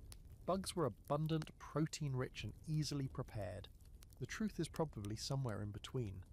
Like everything else in this dusty, beetle-loving world, context is key. You spend the next hour helping sort bugs from grain, an oddly meditative task. You learn to spot the edible ones, the ones with the least risk of stingers or awkward textures. You even get a nickname from the kids, Beetle Biter. It sounds cooler in their dialect, probably. As the sun climbs higher, the man shares one final dish. He unwraps a bundle of palm leaf to reveal what looks like a thin pancake folded over something. Wriggly. Oh no, you take a closer look. It's not alive. Thank the gods, but it was. A lava of some kind, roasted and mashed with lentils and onion, then spread thin and fried into what you assume is ancient Egypt's closest thing to a quesadilla. You take a bite. Smoky, savoury, and, against all odds, kind of good. The onion hides whatever the lava used to be, and the texture is soft, not slimy. You nod slowly as you chew. The man beams. You're one of them now, officially inducted into the crunchy secret club. By late afternoon you say your goodbyes and walk away with another linen-wrapped snack bundle. A small jar of ant syrup, a roasted beetle cake, and one lava pancake folded carefully for later. You feel heavy, weirdly proud, and slightly radioactive. The breeze picks up, stirring the dry grass and lifting tiny clouds of dust around your ankles. You find a shady spot near a half-crumbled wall and sit down, watching the horizon blur with heat and light. You unwrap the beetle cake and take a bite without thinking. Crunch. Yeah, you're fully in it now. By now, you're pretty sure your digestive system has either evolved or given up entirely. It doesn't complain anymore. It just waits. Which is probably the only reason you're able to wander into the Valley of the Workers without immediately curling into a fetal position under the nearest date palm. Because this place is gritty, sun-blasted, and humming with the kind of silent exhaustion only people who build tombs for a living can produce. You're here to shadow the lunch break of Deir el Medina's finest, stonecutters, painters, architects and labourers. These are the people who carved entire lives into limestone, whose daily grind was chipping gods and pharaohs into eternity, and they are hungry. You follow a small group past an open-air worksite where scaffolding clings to the side of a tomb entrance like a skeletal ribcage. The men are dusty, sunburned, and clearly trying not to fall apart before sunset. One of them gestures toward a shaded nook carved into the rock wall, where food is being unwrapped from cloth bundles and palm fronds like ancient lunchboxes. What you're seeing is not some royal feast. It's barely even a picnic, just dense handmade meals meant to be carried into the desert and survive the heat. A woman, maybe a wife or sister of one of the workers, pulls a squat clay pot from her basket and pops the lid. Immediately the smell hits you. Sour barley mash fermented with garlic and maybe wild leek. It's pungent. It could strip paint. But it's hot. It's filling, and it's what's for lunch. You sit cross-legged in the dust, trying to look normal and accept a scoop of the barley mash served with hard, crumbly bread that could probably double as a building material. You chew carefully. The mash is tangy, spiced with something sharp, maybe crushed mustard seed, and tastes like someone tried to turn beer into oatmeal and got halfway there. A boy beside you pulls out a handful of dried fruit strips, mostly figs and dates mashed and flattened, then coated in what looks like powdered coriander. He offers one. You take it, sweet chewy with that underlying dusty crunchy texture you've grown used to. It's sticky enough to cement your molars together. You love it. And then comes the main course, salted dried fish. Not filleted, not garnished. Just slabs of Nile perch that have been sun-dried until they resemble old leather, and then soaked quickly in vinegar brine. You take a bite and nearly fall over. It's intensely salty, with the texture of jerky and the soul of regret. But it works. After the sour mash and flatbread, it's a briny kick to the face in the best way possible. Here's your historical fact. The workers at Deir el Medina were paid in rations: bread, beer, onions, and sometimes dried fish. These weren't bonuses. They were part of the wage system. Their meals were heavy on calories, carbs, and preservation. No frills, just fuel. These guys were building tombs, not plating appetizers. Someone else breaks open a linen bundle and reveals a flattened cake of what looks like lentil and onion mush, fried and then baked until firm. You recognize it now, an earlier, sadder version of a lentil fritter. You take a bite. It's dense, dry at the edges, and full of a sharp herbal flavour. Not amazing, not awful. Kind of comforting in a "this might be all I get today" sort of way. This group eats fast, no ceremony, just chewing, grunting, and passing water flasks around between bites. You join them, gulping down warm, bitter beer that tastes like someone put a loaf of bread in a jar and gave it an attitude. One guy tells a story about a friend who once tried to sneak into the valley with honey cakes and ended up being chased by a dog for 2 miles. Everyone laughs. Another man says his wife accidentally fed him temple offering bread one time and he was sick for a week. More laughter. You just smile, chewing quietly on what you think might be fermented onion pudding. Not sure, not going to ask. Here comes your quirky fact. In some work camps, bread pudding was a thing, layers of leftover bread mashed together with fermented milk spiced with anything available, usually onion or garlic, and left to bake in a pot over coals. It was breakfast, lunch, dessert, and punishment all in one. You're eating a version of it now, and honestly, you get it. There's a strange comfort to it, like eating a mistake made with love. As the break winds down, someone pulls out a small clay dish with 3 beetles resting on a bed of crushed herbs. Yep, scarabs again. These ones are boiled, not fried, and served with tiny slices of pickled radish. You try one, it's soft, a little mushy. You immediately wish it were fried, but everyone else is eating them like it's no big deal, so you nod and pretend it's fine. Your soul quietly screams. Time for today's scholarly debate. Did workers eat differently than elites, or just worse versions of the same meals? Some archaeologists believe the working class had surprisingly decent diets. Heavy on bread and beer, sure, but also full of seasonal fruits, legumes, and even occasional meats. Others point to nutritional studies on mummified remains showing signs of severe wear from sand-filled bread, protein deficiency, and chronic dehydration. The truth is messy, just like this lunch. The workers begin to pack up, brushing crumbs off their tunics, tossing scraps to a waiting dog who's definitely eaten better than you today. One of them hands you a leftover lentil patty wrapped in linen and smirks, and for later, he says. You smile, tuck it into your satchel, and rise on stiff legs. The sun is still high, the stone walls shimmer in the heat, and the valley echoes with the clink of tools returning to motion. You walk away, belly full, pockets lined with questionable snacks, and more respect than ever for the people who carved eternity by hand and fueled it with fermented pudding and beetle tapas. You've now officially lost count of how many ancient snacks you've consumed, or what century your body thinks it's in, but today, things feel different.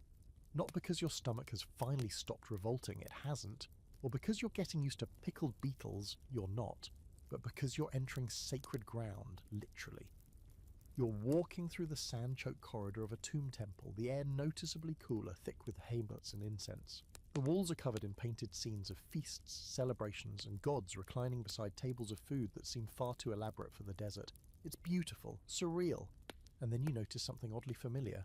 Bread, bowls of figs, what might even be a date-stuffed pastry, lovingly rendered in ancient paint. The offerings to the dead look a lot like yesterday's lunch. A temple priest appears from a side passage, eyes sunken, robes slightly dusty, and face set to eternally unimpressed. You try to explain your interest in the food, but he simply gestures for you to follow. So you do, down a winding passage deeper into the rock until you reach a low chamber filled with, well, snacks. Not fresh, obviously. These are dried, preserved offerings laid out on reed mats and stone trays. Remnants of rituals held for generations. Some are petrified into oblivion. Others still smell faintly edible. This is where the dead dined. Not metaphorically, actual food was placed into tombs to feed souls in the afterlife. Breads, meats, fruits, wines, even beer jars sealed in wax. In theory, the ka, spiritual essence of the person, could consume the spiritual essence of the food, leaving the physical offering behind, which, you realise, means this is history's first ghost dinner party.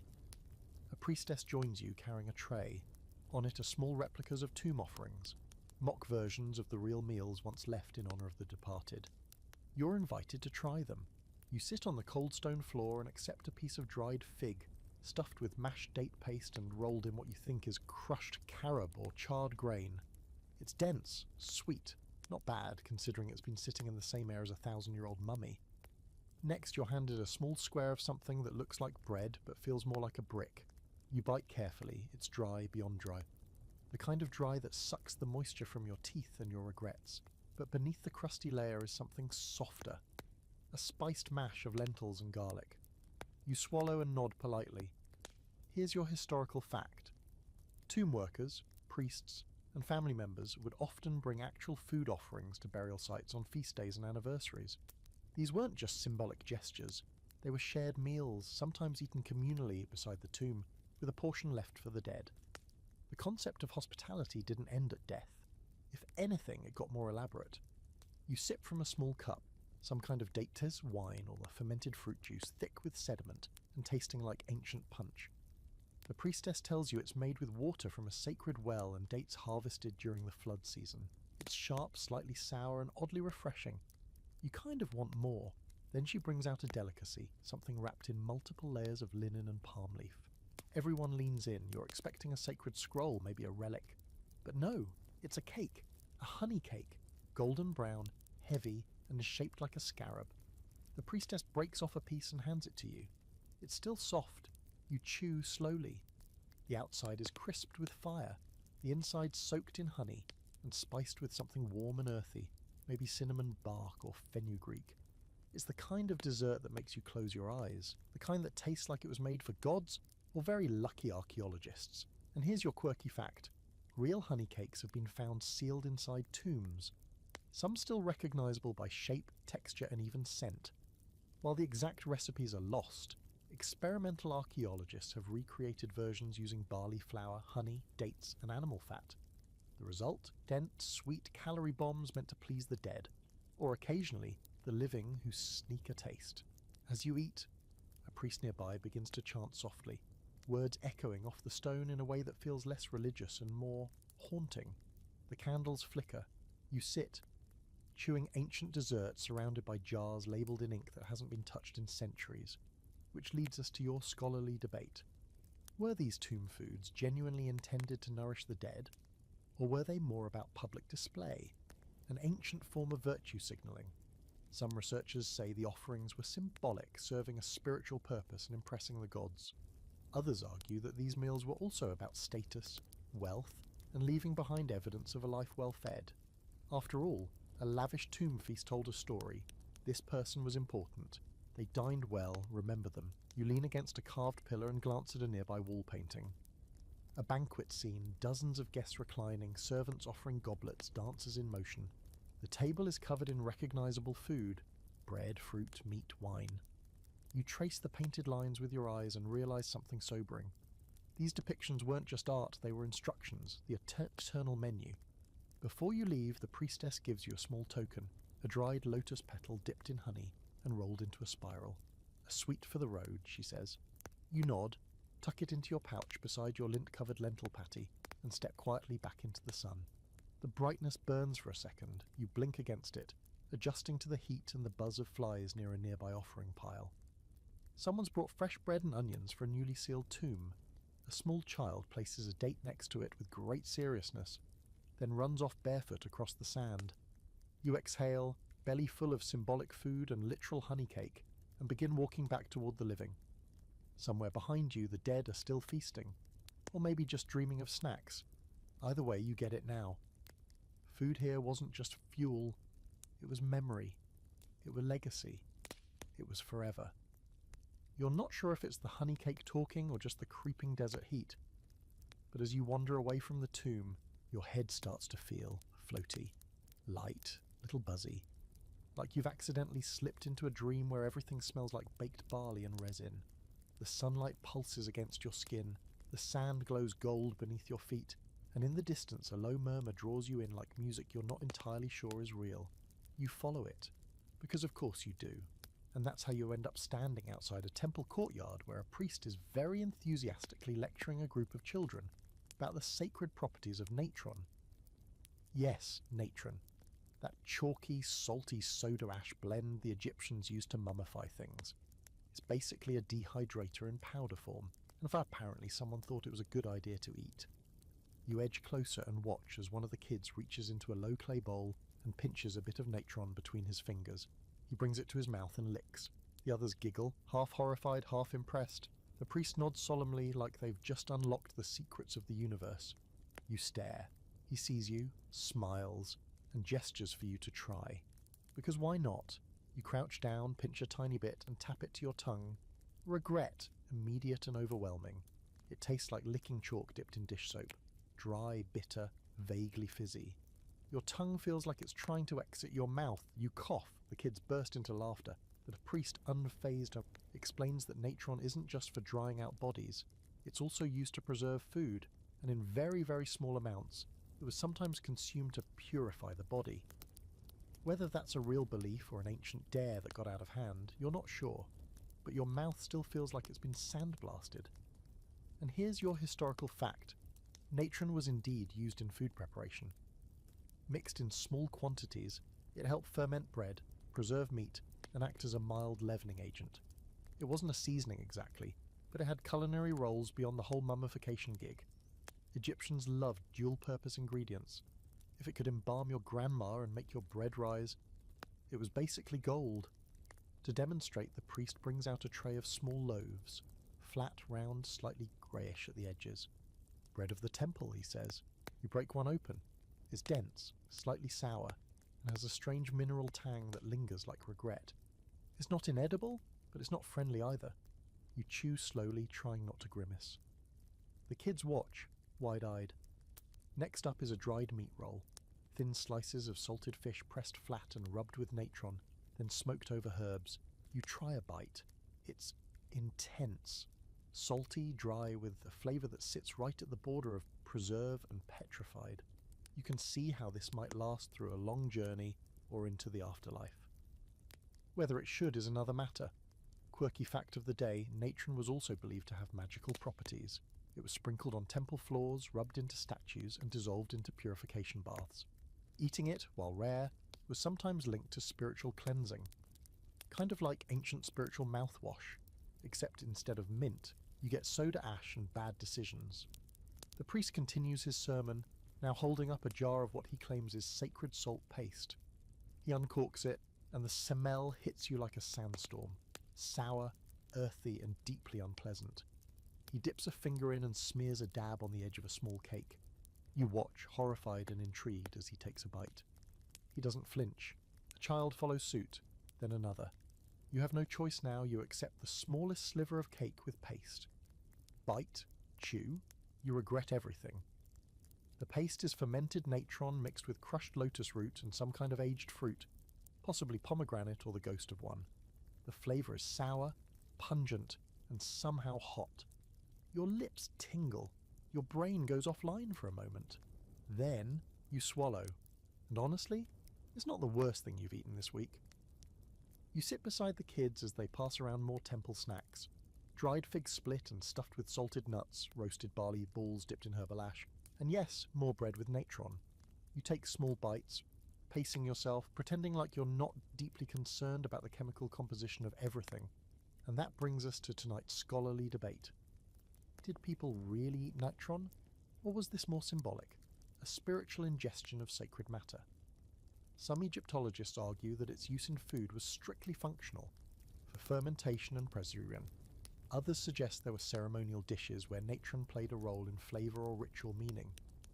The line between food and magic in ancient Egypt was thin and, quite frankly, sandy.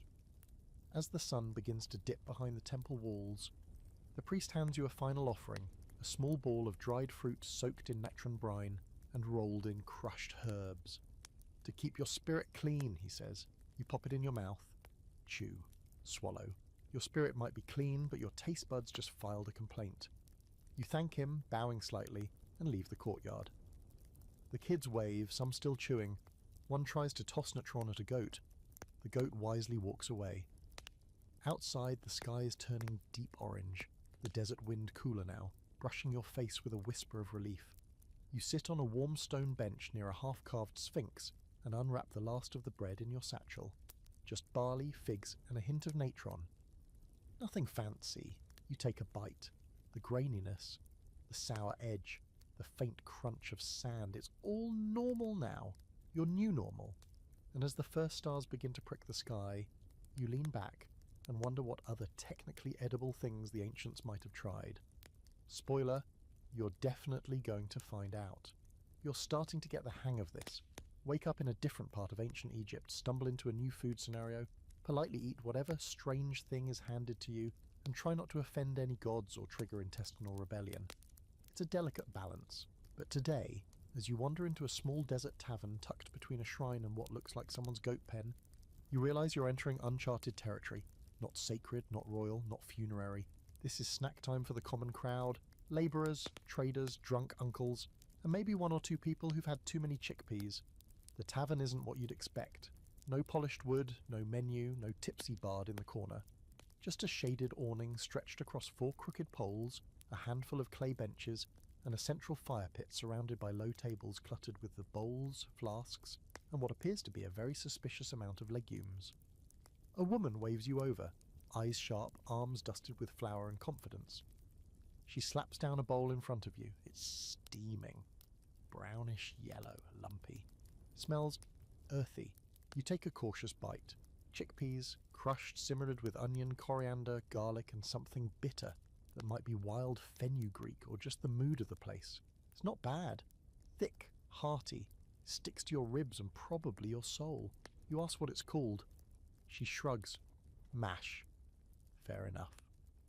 Next comes a platter of fried chickpea balls, early falafel ancestors, crispy on the outside, warm and crumbly inside, with just enough spice to make your lips tingle. You pop one into your mouth, then another, then a third. You're starting to feel invincible, or at least well insulated from the inside out. And then she drops the line. How many chickpeas is too many? You pause, mid-bite. The table goes quiet. Apparently this is an actual debate. Philosophical even. One man argues that 3 bowls a day keeps your strength up. Another says anything more than a handful turns your stomach into a sandstorm. A third, older man leans in and whispers, "They'll bloat your spirit if you're not careful." You chew slower after that. Here's your historical fact. Chickpeas were a staple in the ancient Egyptian diet. Boiled, mashed, fried, or roasted. High in protein and fibre, they were one of the few plant-based proteins widely available and affordable. Archaeological digs near workers' villages have turned up chickpea remains in cooking vessels, suggesting they were everyday fare, easy to grow, store and digest, well, usually. As more bowls arrive, the conversation picks up. There's laughter, loud opinions, and the occasional goat poking its head into the scene like it also wants to weigh in. Someone passes you a flatbread stuffed with mashed chickpeas and garlic, lightly fried in what smells like donkey fat. You eat it because you've made worse decisions today. Then comes a paste, pale yellow, creamy, sharp smelling. You dip your bread in and taste. It's chickpeas mashed with pickled turnip juice and something spicy that sneaks up on you like a cobra in flip-flops. You hiccup. Everyone laughs. Someone hands you a jug of water that absolutely turns out to be beer. You don't correct them. Now for the quirky fact. Some ancient sources suggest that chickpeas were believed to have warming properties, heating the blood, so to speak. Too many, they thought, could lead to imbalance, both physical and spiritual, which is ironic given how many you've consumed in the last 10 minutes. If your blood gets any hotter, you might burst into hieroglyphs. A woman at the next table breaks open a ball of chickpea dough stuffed with herbs and what appears to be a small roasted snail. She sees your face and shrugs. It's seasonal. You take a bite, because at this point, what's one more weird protein? It's chewy, salty, and a little smoky, not awful. You chase it with a sip of beer and tell yourself this is what bravery looks like. And now, our scholarly debate. Were these chickpea-based tavern snacks purely utilitarian, or did they represent a broader food culture among the working class? Some archaeologists argue that flavour and variety weren't exclusive to the elite. Spices and herbs were often traded and shared across class lines. Others believe tavern fare was mostly repetition, designed to fill the belly, not satisfy the palate. But as you sit here, surrounded by people arguing over chickpea texture and dipping technique, it's clear this isn't just food, it's the food, social glue, flavour debate pride. As the sun lowers in the sky, the tavern shifts into something more relaxed. A man starts plucking at a simple stringed instrument. Someone claps rhythmically. A child drops a bowl and immediately blames the goat. You lean back on your elbows, full to the brink with pulses and stories. The tavern woman returns with one last treat. Chickpeas, roasted until nearly black, then candied with a thin glaze of date syrup and vinegar. She calls them crackle peas. You pop one into your mouth. It explodes between your teeth like a burnt candy-coated nut. Sweet, smoky, shockingly addictive. You pocket a few for later like the ancient snack hoarder you've become. The evening breeze rustles the cloth above you. Someone passes a jug your way, and you pretend not to notice the sediment at the bottom. The conversations around you rise and fall like the Nile's rhythm. For a moment, you're not a time traveller or an outsider. you're just someone who's eaten too many chickpeas and is now contemplating your life. You say your goodbyes, nodding thanks, slipping a few more fried patties into your tunic because, let's be honest, you've gone full tourist. As you walk away under a sky turning violet, your belly gurgles ominously. Not from food poisoning, no, this is philosophical, existential. Chickpea induced. You ask yourself the question again. How many chickpeas is too many? You still don't know, but you're pretty sure you've passed the limit. You're not entirely sure how long you've been walking. Time moves differently when your body is approximately 70% chickpea. The desert air is cooler now, the kind of evening breeze that feels like it's whispering old secrets, or maybe just mocking your lunch choices. You follow the trail of donkey prints and fig pits until you reach a cluster of homes pressed low against a hillside, walls whitewashed and sun-cracked, smoke curling from small clay ovens like incense for the moderately hungry. A boy passes you with a basket. You peek in, beans, loads of them, dried, split, mashed, and in some cases suspiciously squirmy looking. He stops, offers you one. You nod like you haven't just eaten your weight in legumes. You pop it in your mouth. It's roasted, crunchy, slightly smoky, and... wait, that's not just a bean, that's the beetle. You freeze. The boy smiles unfazed. For protein, he says, and jogs off. You stand there chewing what might be a scarab wrapped in fava bean paste, thinking, really thinking, about your life choices. This isn't just a snack anymore. It's a food pyramid built out of question marks. And unfortunately, it's not a metaphor. You're staring at a mural painted on the side of a storage house. And it's literally a food pyramid, not like the one they taught you in school, no neat lines or categories. Just layer after layer of food stacked like offerings. Fish, bread, beer, onions, dates, garlic, figs, beans, more beans, and at the very top, a scarab. You have to laugh. Or cry, you're not sure which, but you're pretty sure this pyramid doesn't include kale. A woman in a linen wrap beckons you into her courtyard. There's a fire going and several pots arranged around a low table. You join the circle, children, elders, one sleepy goat, and she ladles something thick and greenish into your bowl. You taste it. Pureed lentils, broad beans, and a sprinkle of something spicy, maybe crushed mustard seeds or the ground sycamore pods. It's good, surprisingly so. Rich, warming, and layered with flavours you can't quite name. Then she tops it with a dollop of what looks like oil but smells alive. You raise an eyebrow. She grins. Fermented. Of course it is. You stir the oil into the mash. It changes the flavour completely. Deeper. Tanger. With a sharp finish that dances on the back of your tongue like a tiny priest with a lesson to teach. You ask what it's made of? She says beans and beetles, naturally. And here's your historical fact. Ancient Egyptians loved legumes. Fava beans, lentils, lupins. These were staple crops. Eaten by nearly everyone, from farmers to priests. Beans were dried, ground into flour, stewed into mush or mixed into bread dough. They provided essential protein in a world where meat wasn't always an option. And yes, bugs sometimes found their way into the mix, on purpose or not. Protein is protein. A child offers you a small clay dish filled with roasted lupin seeds coated in something dark and sticky. You taste one, sweet, smoky, burnt molasses maybe. The seeds are hard to bite, but once you do, the flavour pops. It's a strange mix, snack and punishment in one. Now for your quirky fact. Lupin seeds were sometimes soaked in beer to make them softer, then dried again and served as chewing snacks, like ancient bar nuts. And yes, they were considered an aphrodisiac in some regions, because said apparently everything was an aphrodisiac, then you silently promise yourself to stop asking.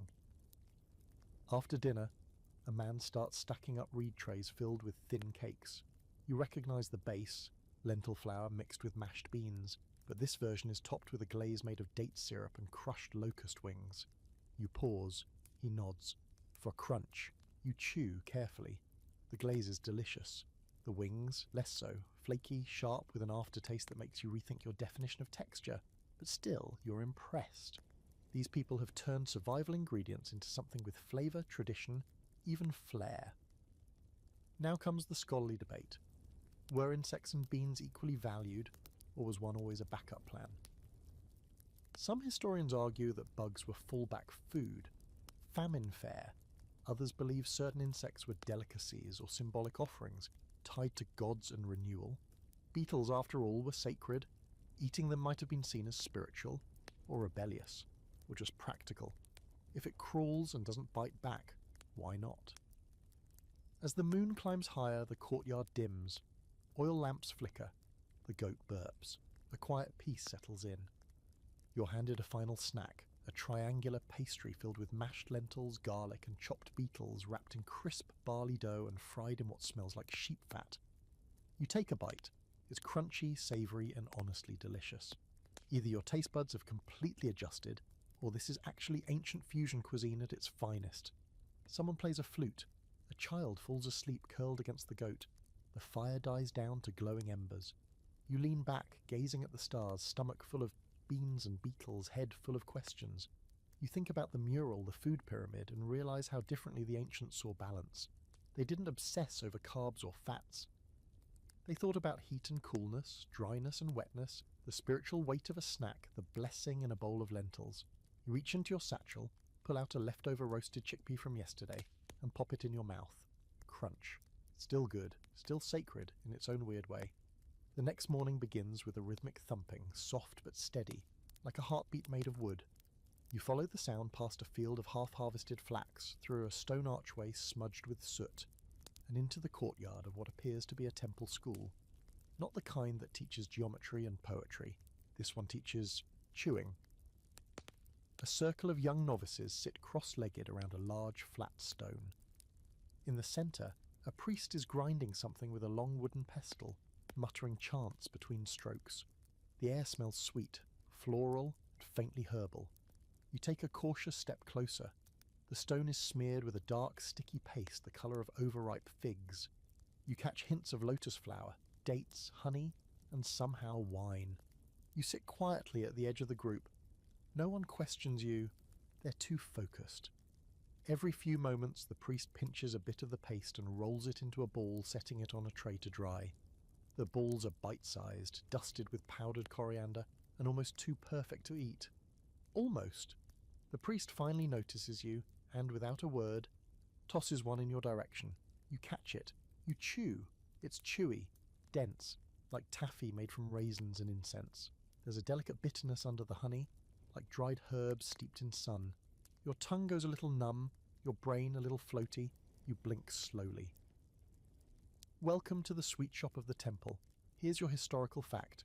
Priests often doubled as healers, pharmacists, and candy makers. Sacred ingredients weren't just offered to the gods. They were consumed in rituals, medicine, and occasionally as temple treats. Chews made from lotus, myrrh, and dates weren't just delicious, they were spiritually cleansing, or so they claimed. You're halfway through your second one, and honestly, you believe it. As the session continues, the novices begin singing a low, droning hymn. Between verses, they pass around bowls of ingredients, crushed blue lotus petals, soaked tamarind, powdered frankincense. You watch as they mix tiny batches of chewable offerings, each with a specific purpose, one for clarity, one for fertility, one to ward off snakes. You're not sure which one you just ate, but it's probably the one that makes the floor look like it's breathing. A novice next to you whispers that this is temple candy. Not for everyday snacking, these were spiritual sweets, consumed during ceremonies or gifted to favoured guests. You raise your eyebrows. Looks like you just got upgraded. Quirky fact time, blue lotus, a staple in many of these recipes, is mildly psychoactive. When steeped or chewed, it can induce relaxation, euphoria, and vivid dreams. It was often used in religious rituals to help priests and worshippers commune with the divine, or at least vibe in their general direction. You're currently communing with the wall, which appears to be melting ever so slightly. The priest claps his hands. Everyone falls silent. Another tray is brought forward, this one with a fresh batch of sweets, round, golden, and glistening with honey. These are simpler, more traditional, date balls rolled in sesame and dipped in melted palm sugar. You try one, it's heavenly. Crunchy outside, gooey inside, and warm with something like cinnamon, but slightly smokier. Maybe charred acacia bark. One of the novices explains that during large temple festivals, these treats were handed out to the faithful, often alongside sacred beer or flavoured water. You imagine thousands of people gathered under colourful awnings, swaying to drums, sipping barley wine, and popping these chewy lotus date confections like ancient gummies. The priests must have known exactly what they were doing. And that brings us to your scholarly debate. Were these sacred chews true desserts, or were they more medicinal or symbolic in function? Some scholars argue that temple candy was more about ritual than indulgence, often mixed with ingredients meant to calm or cleanse. Others think priests simply knew that people would listen more closely to sermons if their mouths were busy with something sweet. Sound familiar? You're handed a final chew, a triangle-shaped lump made from crushed nuts, dried rose petals, and what tastes like honey-fermented fig. It's sticky, a little gritty, but fragrant beyond belief. You chew slowly, savouring the way it unfolds on your tongue like a blooming flower that also wants to punch your taste buds. Outside, bells ring. The novice circle disperses. One of them hands you a small pouch filled with sweets, tied with a thin string of linen. You tuck it into your belt and follow the others into the temple's outer garden. There more food awaits, but this time for the public. Clay bowls filled with fruit, bread soaked in beer and honey, and more of those triangular chews, now wrapped neatly in papyrus squares and stacked like offerings. You join the line of pilgrims, each taking a piece, bowing, and placing a scrap of food at the base of a statue before nibbling the rest. It's not just a snack, it's a contract, a prayer written in sugar. As you walk through the garden, nibbling respectfully, you watch families sitting on mats beneath fig trees, children licking honey from their hands, old women whispering prayers with mouths full of sesame. It's peaceful, strange, sacred, sweet.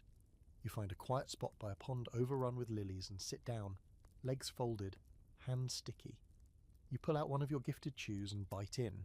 It tastes like the entire temple has been compressed into one soft, fragrant mouthful. It tastes like dreams and dust and something ancient you can't quite name. You sit there a long time chewing slowly, listening to the hum of bees and the soft rustle of linen in the breeze. You don't know what kind of magic was in those sweets, but you feel it now, warm, light, a gentle fluttering just behind your eyes. You smile, you close your eyes, and you let the temple candy take you somewhere else. You wake up with your face pressed into a woven reed mat, drool stuck to your cheek, and a hazy memory of chewing something floral and life-altering. There's a stickiness to your lips and something vaguely crunchy embedded in your hair, possibly a sesame seed, possibly a scarab. The temple garden is quiet now, shaded in that buttery late-morning glow, and your limbs feel like they have been soaked in warm barley tea, which honestly they might have been. You're not ruling anything out at this point.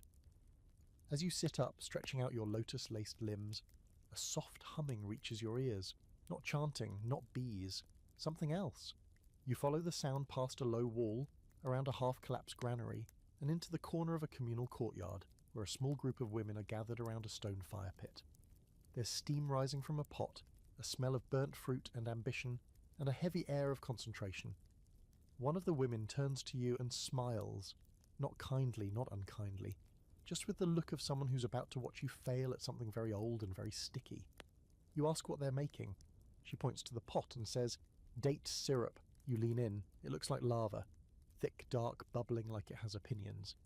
The smell hits your nose, molasses, smoke, fermented fruit, and a faint charred edge that tells you something's already gone slightly wrong. Another woman stirs with a stick that's probably older than your entire family tree. She gestures for you to try. You grasp the stick and give it a slow swirl. Congratulations, you're now officially participating in the ancient Egyptian art of ruining a perfectly good date harvest. You dip your finger into the syrup, blow on it and taste. It's aggressive. Sweet, yes, but in the way that grabs you by the throat and shakes a little. There's a bitterness underneath. Like someone cooked the fruit too long or got distracted telling a story about how their cousin's cousin swore a date tree could whisper if you listened closely. You nod politely, pretending this is what you expected. And now comes the quirky fact. While dates were beloved across Egypt, date syrup was tricky. Too little heat and it fermented weirdly. Too much and you got bitter sludge. It was used in sweets, medicine, offerings, and sometimes as a base for rudimentary alcohol. There's even evidence of date syrup being mixed with vinegar and herbs to create a kind of dipping sauce, like ancient salad dressing, if your salad was a bowl of barley mush and regret. The woman hands you a second pot and says they're starting a new batch. You're in charge. Great. You dump in the pitted dates, pour in some water from a cracked jug and start stirring. It smells better this time, sweeter, more inviting.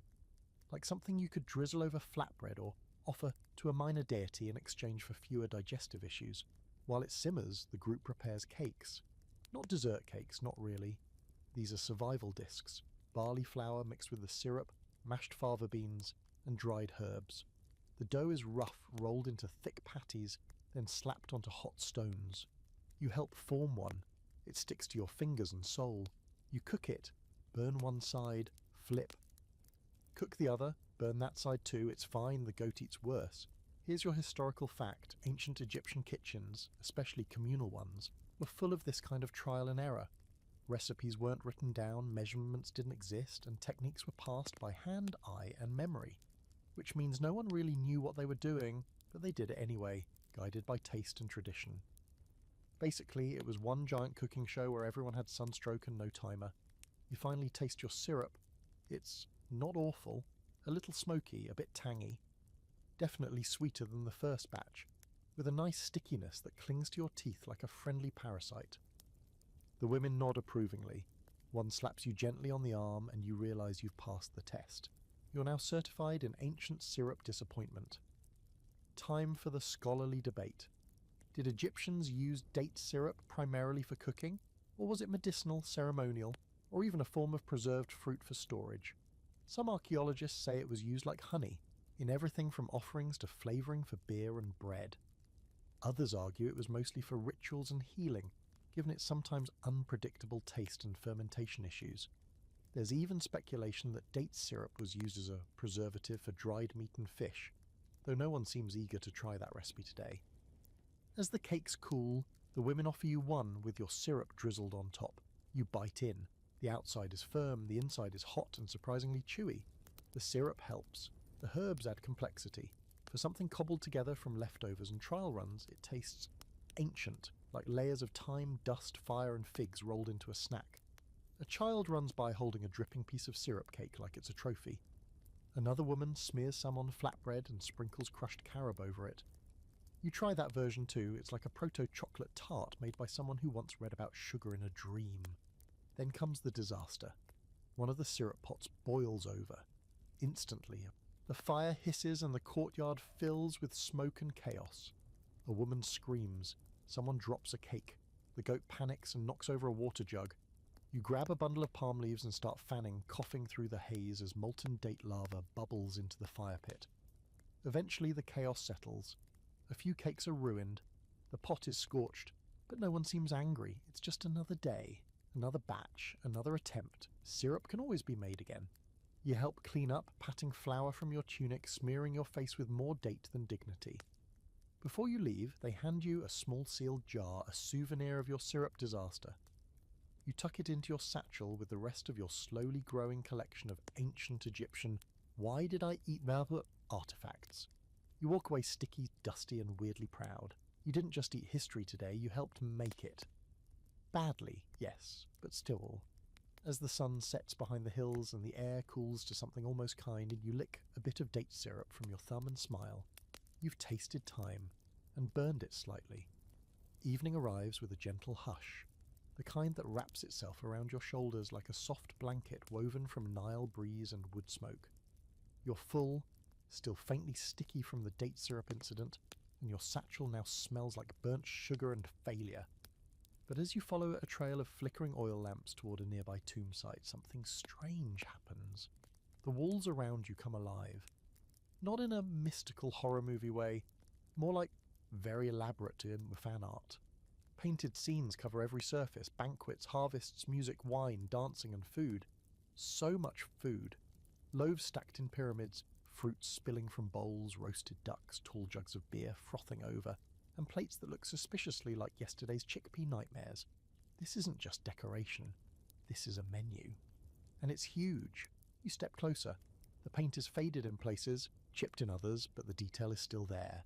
Every swirl of honey, every slice of fish, every careful fold of dough baked into the symbolic shapes. Circles for the sun, triangles for rebirth, spirals for eternity. It's not just food, it's conceptual food. You're inside an edible philosophy. And then something incredible happens. The figures on the wall, at first frozen mid-bite, move. Their hands begin to stir pots. Heads tilt. A musician plucks a string. You blink once, hard, twice, no change. Either the date syrup had some fermented side effects, or you've stepped straight into a painted dream. You're no longer just looking at a feast, you're in it. You blink again and the air shifts. The torchlight is brighter. The sound of flutes rises. People dressed in linen, gold, and coal line long low tables piled with food. Someone grabs your arm, gently, and pulls you into a seat beside a laughing scribe and a woman with a falcon tattooed on her shoulder. They welcome you like you belong here. A bowl appears in front of you. Flatbread, warm, steam, curling off the surface. You tear a piece, dip it into a thick stew of lentils and garlic, and take a bite. You moan softly. The texture is perfect. The lentils are soft but not mushy. The garlic bold without bullying. And there's a swirl of something nutty, maybe crushed tiger nut or roasted sesame.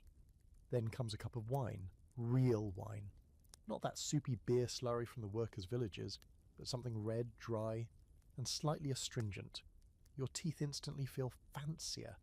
Here's your historical fact. In elite households, especially those of the nobility and higher officials, wine was a staple at formal banquets.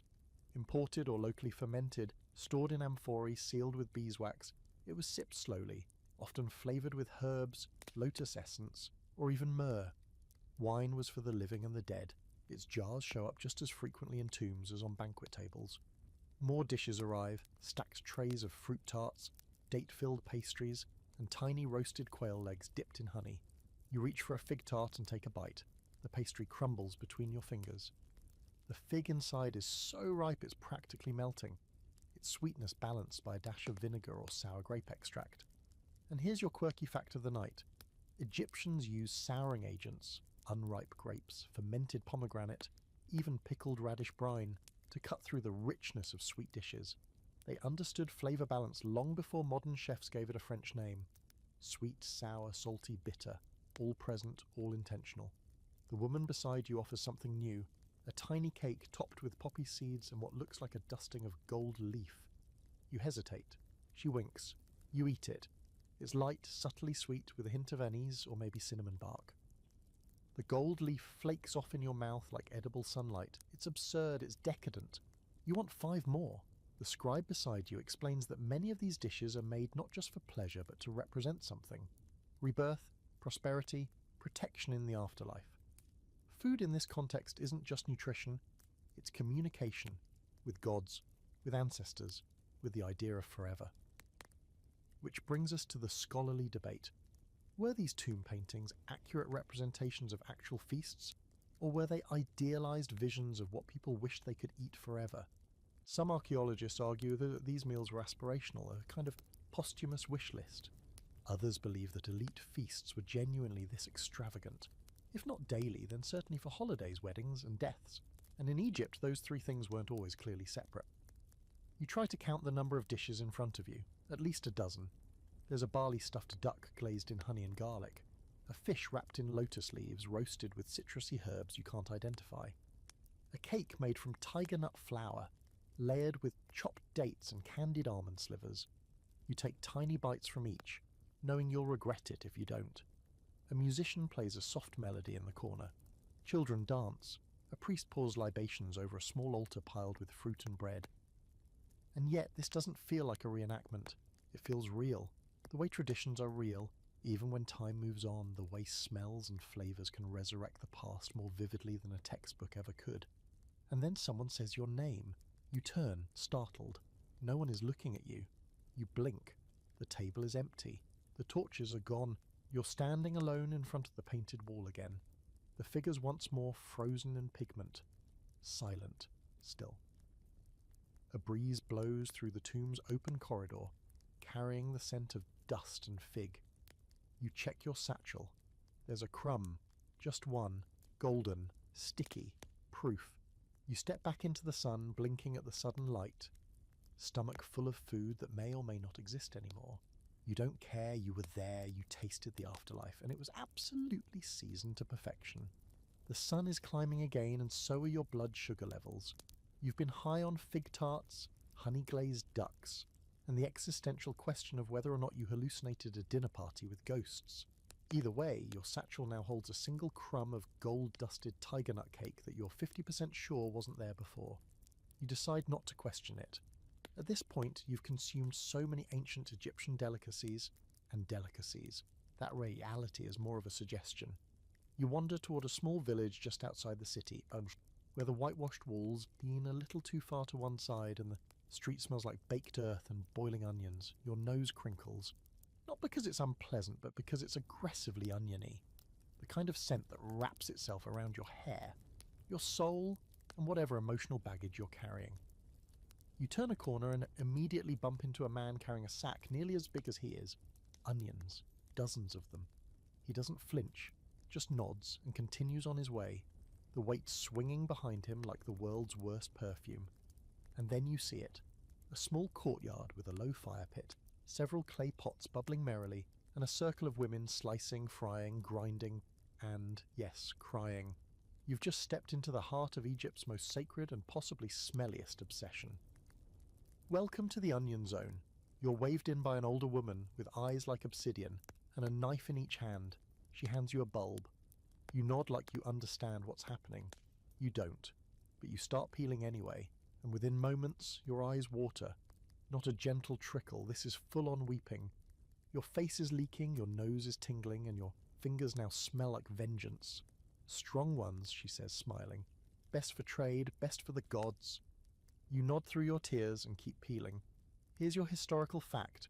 Onions were a cornerstone of the Egyptian diet. Not just food, but currency, medicine, offering. Workers were sometimes paid in onions, priests offered them to deities, mummies were buried with them. There's even evidence that onions were placed in the eye sockets of the deceased during burial rites. You'd think it was symbolic. It probably was. But still, onions. That's commitment. Your peeled onion goes into a pot already simmering with vinegar, garlic, coriander, and something sweet. Maybe date syrup or pomegranate molasses. The scent is divine, and also slightly threatening. You're handed a flatbread topped with this mixture and told to eat. You bite. Instant flavour explosion. It's sharp, sweet, sour, spicy all at once. Your mouth doesn't know which direction to run, so it just stays open and chews in awe. This is not the sad chopped onions on a burger. This is something ancient, sacred, and deeply addictive. Next up is a thick stew, onions sliced and slow cooked with lentils, olive oil, and crushed dried fish. You flinch at the last ingredient, but the woman insists. You try it. It's rich, creamy, and has that comforting back of the throat warmth that says, you're probably getting enough nutrients today for once. Then comes the grilled onions, charred over open flame, sprinkled with dried mint and a pinch of salt. You're handed one on a stick. You chew through layers of salt smoky sweetness, almost like roasted marshmallows that hate you. Here's your quirky fact. Onions were considered a symbol of eternity. Their layers were thought to represent the infinite. Circle within circle, flavour within flavour, life within death. This is why they were so closely associated with rituals, tombs, and the afterlife. Even pharaohs didn't get buried without them. Imagine being so revered that your final request is, just make sure I go out with some caramelized rings, okay? As you're eating, a heated debate breaks out among the women. One claims red onions are superior, another insists the white variety has more bite, a third rolls her eyes and says the real trick is pickling. You just nod and chew and try not to pick sides. Which brings us to your scholarly debate of the day. Were onions considered peasant food, elite fare, or both? Archaeological evidence shows onions were consumed at all levels of society, but the way they were prepared varied. Commoners ate them raw or boiled. The wealthy got stews, sauces, and the occasional exotic preparation involving honey, nuts, and vinegar reduction. Historians argue that onion recipes reflect a broader cultural truth. Everyone eats them, but the how reveals your place in the world. A girl nearby offers you a bundle of roasted onion bulbs wrapped in palm leaves, tied with a string made from flax fibre. Inside a whole onion stuffed with mashed barley, garlic, and chopped dates. You bite in. It's soft, a little spicy, and entirely too satisfying. You could eat 6, you eat 2, then 3. Someone starts singing, a slow winding song about harvests and rivers and something that might be about love, but could also just be about really excellent produce. It's hard to tell. The sun dips lower. Someone hands you a clay jug of beer. You sip. It pairs weirdly well with the onions. Of course it does. You sit back, belly full, eyes no longer burning, and exhale. There's something timeless about this courtyard. The smell, the laughter, the way everyone leans in when tasting someone else's dish. It's ancient, but it's also now, and here, and completely unapologetically onion-forward. Before you leave, they give you a gift. A linen-wrapped pouch of dried onion chips coated in salt and date sugar. You nibble one on the road, sweet, savoury, crisp, probably the world's first and most aggressively flavoured snack chip. You keep walking, the scent of onions now permanently embedded in your skin, your bag, and probably your soul. Somewhere in the distance a breeze shifts. Even it smells like onions. You spend the next several hours trying to walk off the onion hangover. The scent trails behind you like a curse. Every time the wind shifts, your own clothes betray you. You pass a group of temple guards, and one of them sniffs, narrows his eyes, and mutters something that sounds suspiciously like, "Somebody's been at the stew pot." You don't respond. You just keep walking, head high, breath hot enough to clear a room. Eventually, you find yourself following a canal out toward a farming compound. The land flattens, and suddenly you're surrounded by mud brick houses, thatched storage sheds, and fields that stretch out toward the horizon in a patchwork of greens and golds. There's a different kind of rhythm here, slower, steadier, less market chaos, more fieldwork fatigue, and it smells different. At first, you can't place it. Something earthy, a little sweet, a little wrong. You pass a few labourers unloading grain sacks, a woman stirring something in a wide ceramic basin, and then it hits you. Not the smell, a literal crunch. You step in it. Something small and dry. You look down and freeze. It's a pile of bugs, not live ones, roasted, toasted, seasoned. You back up cautiously as the woman looks up from her bowl. "Want some?" she asks cheerfully. She scoops a handful from a shallow basket and extends it toward you like an offering. It's a mix. You blink. Grasshoppers, crickets, beetle legs, something that looks like a tiny frog. You hesitate naturally. She chuckles and plucks one from the pile. Crunch. Gone. "This one's got sesame," she says, as if that makes it better. You sit down on a flat stone near the fire, suddenly aware that your entire life has been building to this moment. The granola of nightmares. She hands you a palm leaf cone filled with the roasted mix. You examine it. A cricket dusted in ground coriander. A beetle with a sheen of date syrup. And, yep, a dried frog leg coated in crushed flaxseed. You pick the cricket. You eat it. It's not terrible. Crunchy, nutty, a little dry, with an aftertaste that reminds you of roasted pumpkin seeds that spent too much time near a campfire. The woman nods approvingly. "Protein," she says, "much easier than goats. And here's your historical fact. Insect consumption wasn't just a famine response in ancient Egypt. It was normal in some regions. Grasshoppers and locusts, in particular, were caught during swarming seasons, roasted or sun-dried, and stored for later. High protein, low effort. Some records even suggest they were traded regionally. And while we're at it, yes, frogs too. Small frogs dried whole were considered a delicacy in certain Nile Delta communities.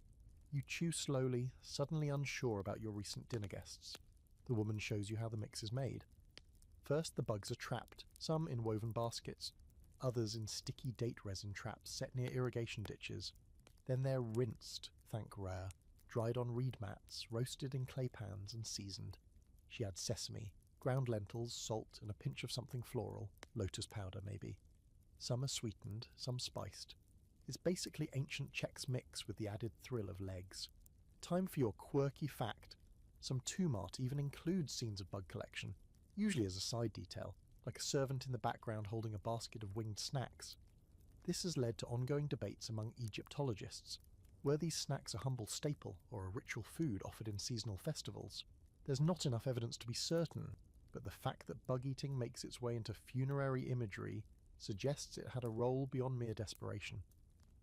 The debate around frog snacks is even stranger.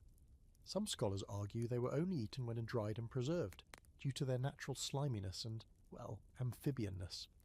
Others say they were fried whole and eaten as is, skin and all, seasoned with sour beer mash and left to crisp on hot stones. The truth, somewhere in between. You glance down at the tiny frog in your cone. It stares back. You take a bite. It's salty, crunchy, oddly satisfying. You don't hate it. You hate that you don't hate it. A group of children nearby are trading bug cones like candy. It's One girl has what appears to be a rare locust with caramel glaze. She holds onto it like treasure. Another kid eats a cricket, then immediately dares a friend to eat too. Chaos ensues. The woman laughs. You realise this is normal here. For them, bugs aren't creepy. They're crunchy, communal, and culturally embedded. And now the scholarly debate of the hour. Are we modern eaters the weird ones for turning our noses up at insects? Or were the Egyptians just resourceful? Many anthropologists argue that insect consumption was pragmatic, efficient, renewable, high yield. Others suggest it also carried symbolic meaning. Eating creatures that survived fire, flood, and swarm could be seen as absorbing their resilience. Whatever the case, you're halfway through your cone and starting to feel pretty resilient yourself. To finish the meal, the woman hands you a piece of flatbread smeared with a paste made from mashed bugs, lentils, and fermented dates. It's smoky, tangy, spreadable, sort of like a protein-rich tapenade with antennae. You smear it on the bread and take a bite. Crunch, chew, swallow. You've come a long way. The sun dips lower, casting long shadows across the farmstead. Someone brings out a jug of date wine and a plate of honey-roasted grasshoppers on skewers. You don't even flinch, you just pick one up and bite off the leg. Before you leave, the woman hands you a small jar, dried cricket powder mixed with sesame, used for seasoning soups or sprinkling over bread. You thank her, tuck it into your ever-growing snack pouch, and walk slowly back toward the canal. The air smells like grain and sun-warmed dirt. A heron wades through a flooded ditch nearby. The trees rustle. Somewhere a frog croaks. You nod in solidarity. Your steps crunch on something underfoot. More bugs. You keep walking. This is fine. By now, you've accepted that your body is at least 30% composed of strange proteins, half of which had wings in a former life. There's a cricket leg still stuck between your molars.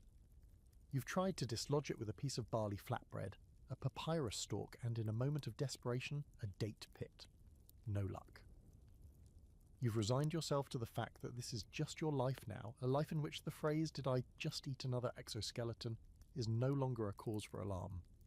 You're trudging along the banks of a small canal, the water slow and green, when a group of teenagers runs past you with baskets slung over their backs. One of them yells something about nutcakes, which sounds both promising and ominous. You follow. The trail leads to a grove of low, twisted trees with broad leaves and odd, bulbous fruit hanging like ornaments. A man crouches nearby with a stone mallet cracking open the hard shells of what look like nuts, tubers, plant-based mysteries. The teens surround him, holding out clay bowls. As you approach, one of them shoves a piece of something sticky into your hand. You look down. It's brown, lumpy, dusted in something pale, maybe flour, maybe ground seeds.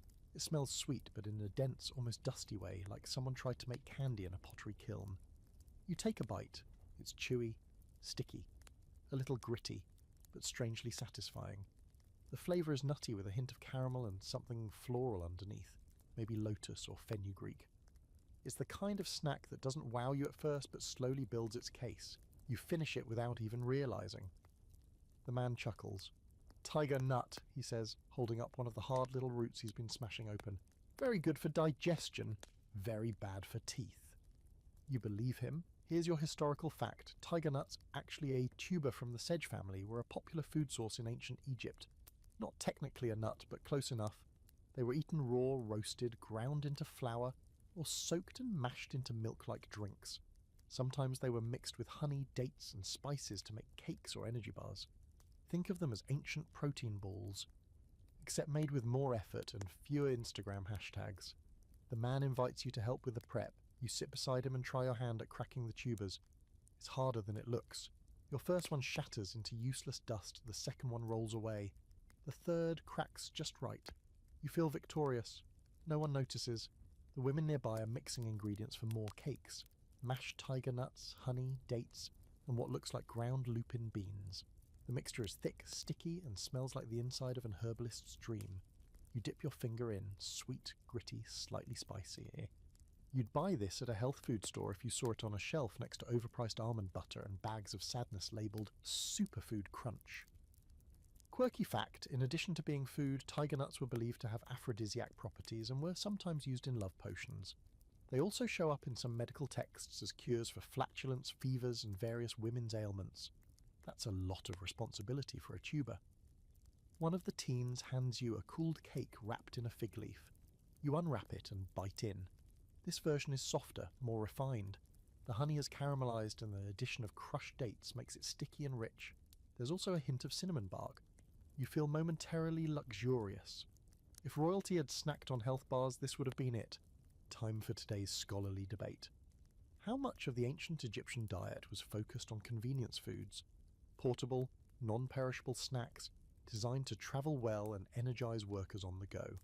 Some scholars argue that cakes like these weren't just treats, they were fuel. Soldiers carried them, builders ate them during long shifts, farmers stored them through lean seasons. Others suggest that some were reserved for rituals or offerings, especially when spiced or wrapped symbolically. Either way, these nutcakes were the granola bars of the Nile. You're given a small pouch made from folded papyrus and filled with tiger nut flour. It smells faintly nutty, almost sweet. One woman explains that it can be mixed with water to make a milk-like drink. She pours you some from a tall jar. It's thick, chalky, but pleasant. Slightly sweet, slightly earthy. You nod appreciatively while secretly wondering if this is going to cause another round of digestive surprises later. The afternoon sun creeps lower, and the kids begin roasting another batch of the tiger nuts over a flat stone. The scent is smoky, almost coffee-like. One of them crushes the roasted tubers into powder and mixes it with honey and dried fig. This batch is more like candy. Dense, sticky and energy-packed. You take a bite and feel your teeth sink in with a satisfying pull. It's a little bit dessert, a little bit construction adhesive, and it's working. They offer you a final taste, a tiny ball dusted in ground coriander, with a single sesame seed pressed on top like a garnish. It's symbolic, the woman says. One seed for strength, one bite for memory. You chew slowly, letting the flavours settle. This is a food made for walking, for building, for sweating under the Egyptian sun while balancing baskets and dreams and possibly several onion bulbs. You help clean up the stone slabs, your hands coated in flour and honey, and some unknown plant resin that refuses to leave. You're handed one last cake for the road and a thin reed necklace strung with dried tiger nuts. For luck, someone says. You wear it anyway. As you walk back toward the canal, chewing thoughtfully on the leftover cake, you realise something. This isn't just about hunger. It's about endurance. These snacks weren't meant to dazzle. They weren't about prestige or indulgence.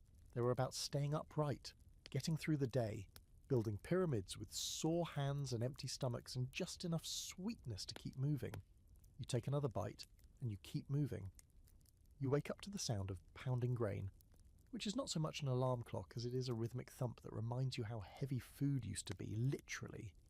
You've found a new place to crash for the night, a low, cool grain storage room near the edge of a granary complex.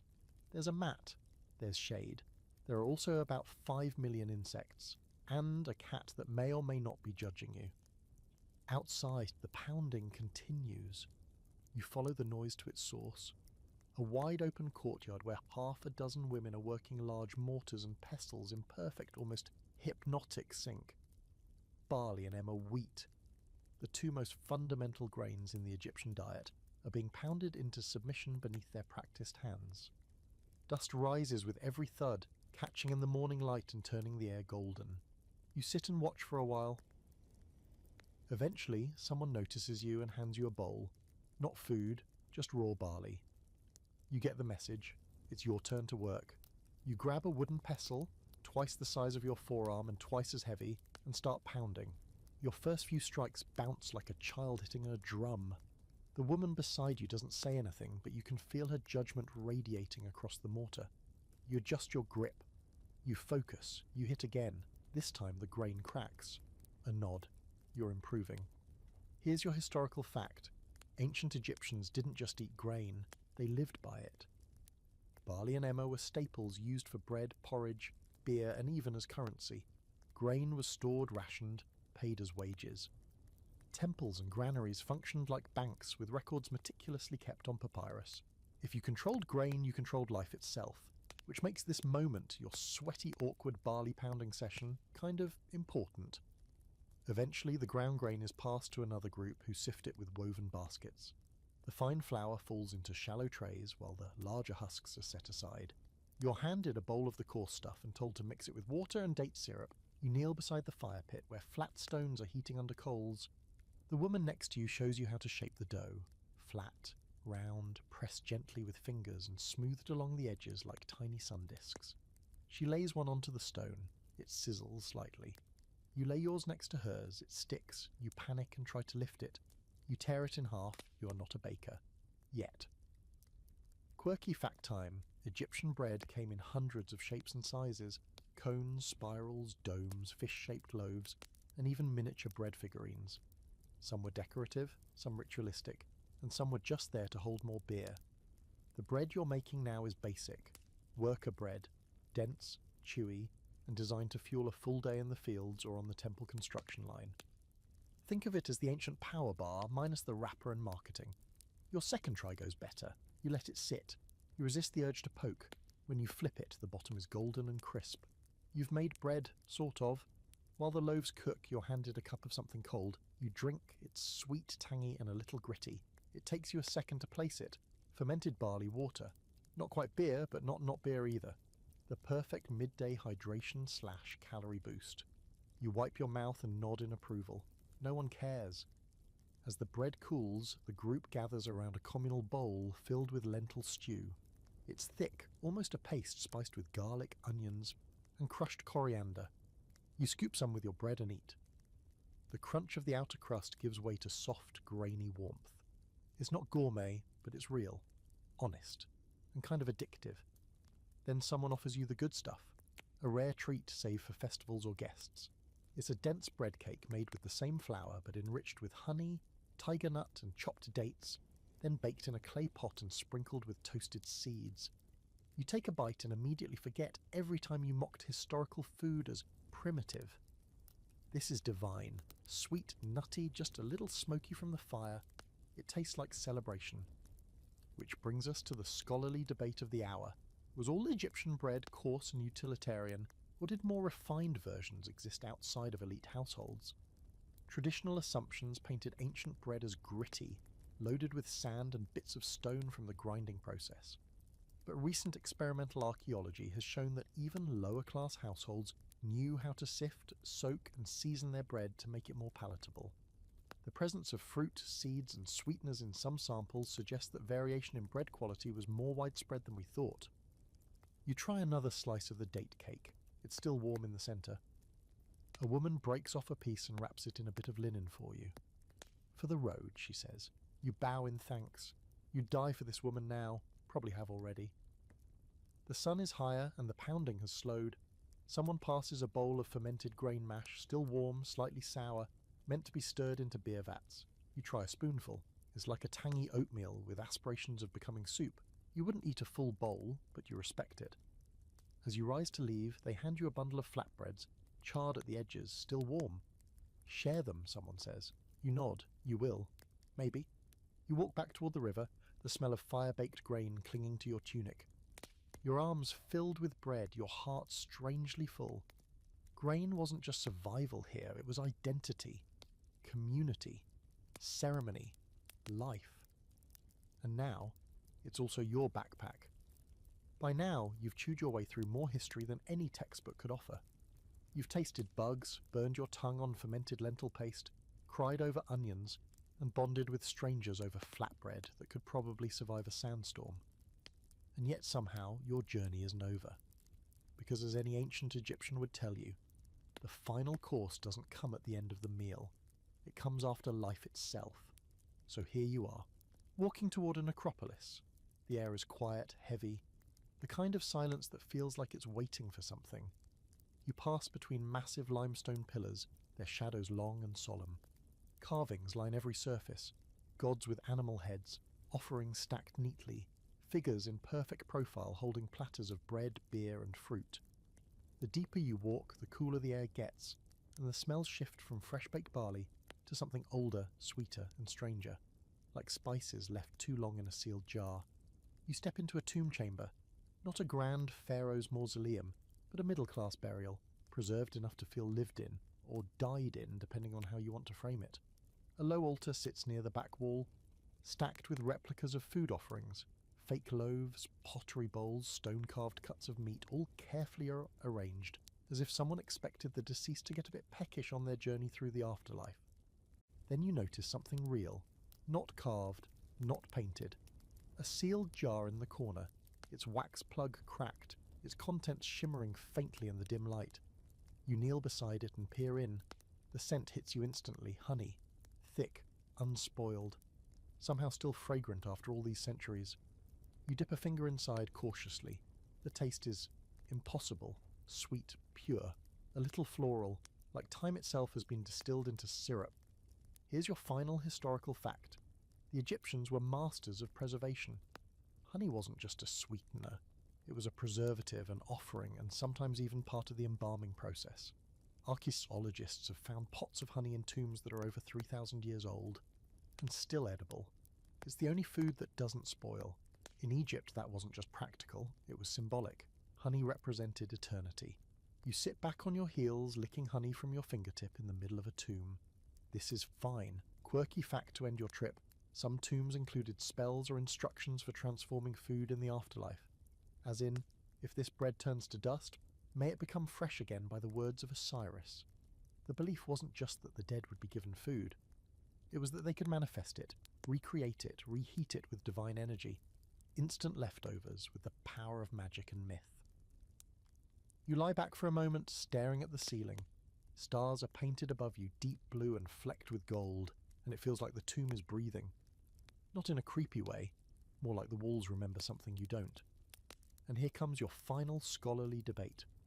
Was ancient Egyptian funerary food entirely symbolic, or did people really believe these offerings would physically nourish the dead? Some scholars say it was all metaphor, representations of sustenance. Others believe that for the Egyptians, the boundary between the physical and spiritual was far more porous. To them, a painted duck was as real as a roasted one, given the right spell and ritual. Belief gave substance, faith gave flavour. You stand, brushing the dust from your clothes, your satchel now absurdly full, bread, dried onion chips, a tiny jar of cricket powder, possibly cursed fig tarts, and now a bit of 3,000-year-old honey, tucked into a linen scrap, like it's the most normal souvenir in the world. You walk back through the necropolis as the light begins to shift. The horizon glows orange. Somewhere, far away, someone is baking flatbread, probably overcooking it, and not caring one bit. You pass a small shrine where a loaf of barley bread has been placed fresh on the stone, still warm. You smile. Before you leave, you sit by the Nile one last time. You unpack your satchel and take out one thing, a palm-sized triangle of tiger nut cake, slightly crumbled, still fragrant with sesame and spice.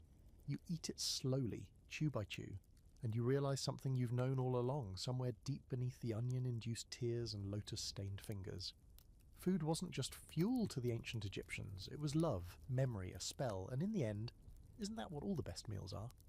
You lean back, staring at the stars just beginning to appear above the water, and exhale. Your belly is full, your feet are tired, your breath still smells faintly of roasted frog. You've eaten like the ancient world, you've survived, just barely, and you'd do it all again tomorrow. So here you are, back beneath your own blanket, or maybe a weighted one if you've really leaned into your grown-up self-care era. Either way, your head is sinking into your pillow, and your thoughts are still lingering somewhere between a barley loaf and a honey-glazed cricket. Let it drift, let it all drift. The roar of market chatter, the low slap of flatbread on hot stone, the rhythmic pounding of grain beneath wooden pestles. It's fading now, slowing, like your heartbeat, like your breath.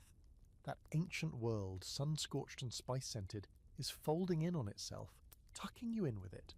You're still holding in your mind's palm that last bite of tiger nut cake, still tasting that stubborn smear of date syrup from earlier. You didn't expect any of this to feel so real, did you? Just a story about junk food and old tombs. And yet, here you are, half asleep and slightly hungry. Let your body sink, let your stomach settle. You made it. You made it through the swamp of barley porridge and sour beer and pickled frog snacks. You stood beside bakers, farmers, priests. You saw how food wasn't just something to survive on. It was celebration, ceremony, even rebellion. The ancient Egyptians didn't rush their meals, and tonight neither did you. So now, close your eyes. Seriously, you can let go. Let the Nile carry your thoughts downstream. Let your breath slow with the rhythm of reed flutes in the background. You've earned your rest. Tomorrow will still be here, but tonight belongs to pharaohs, field hands, and that goat who stole your bread. Sleep tight, my time-travelling snack champion. You made history delicious.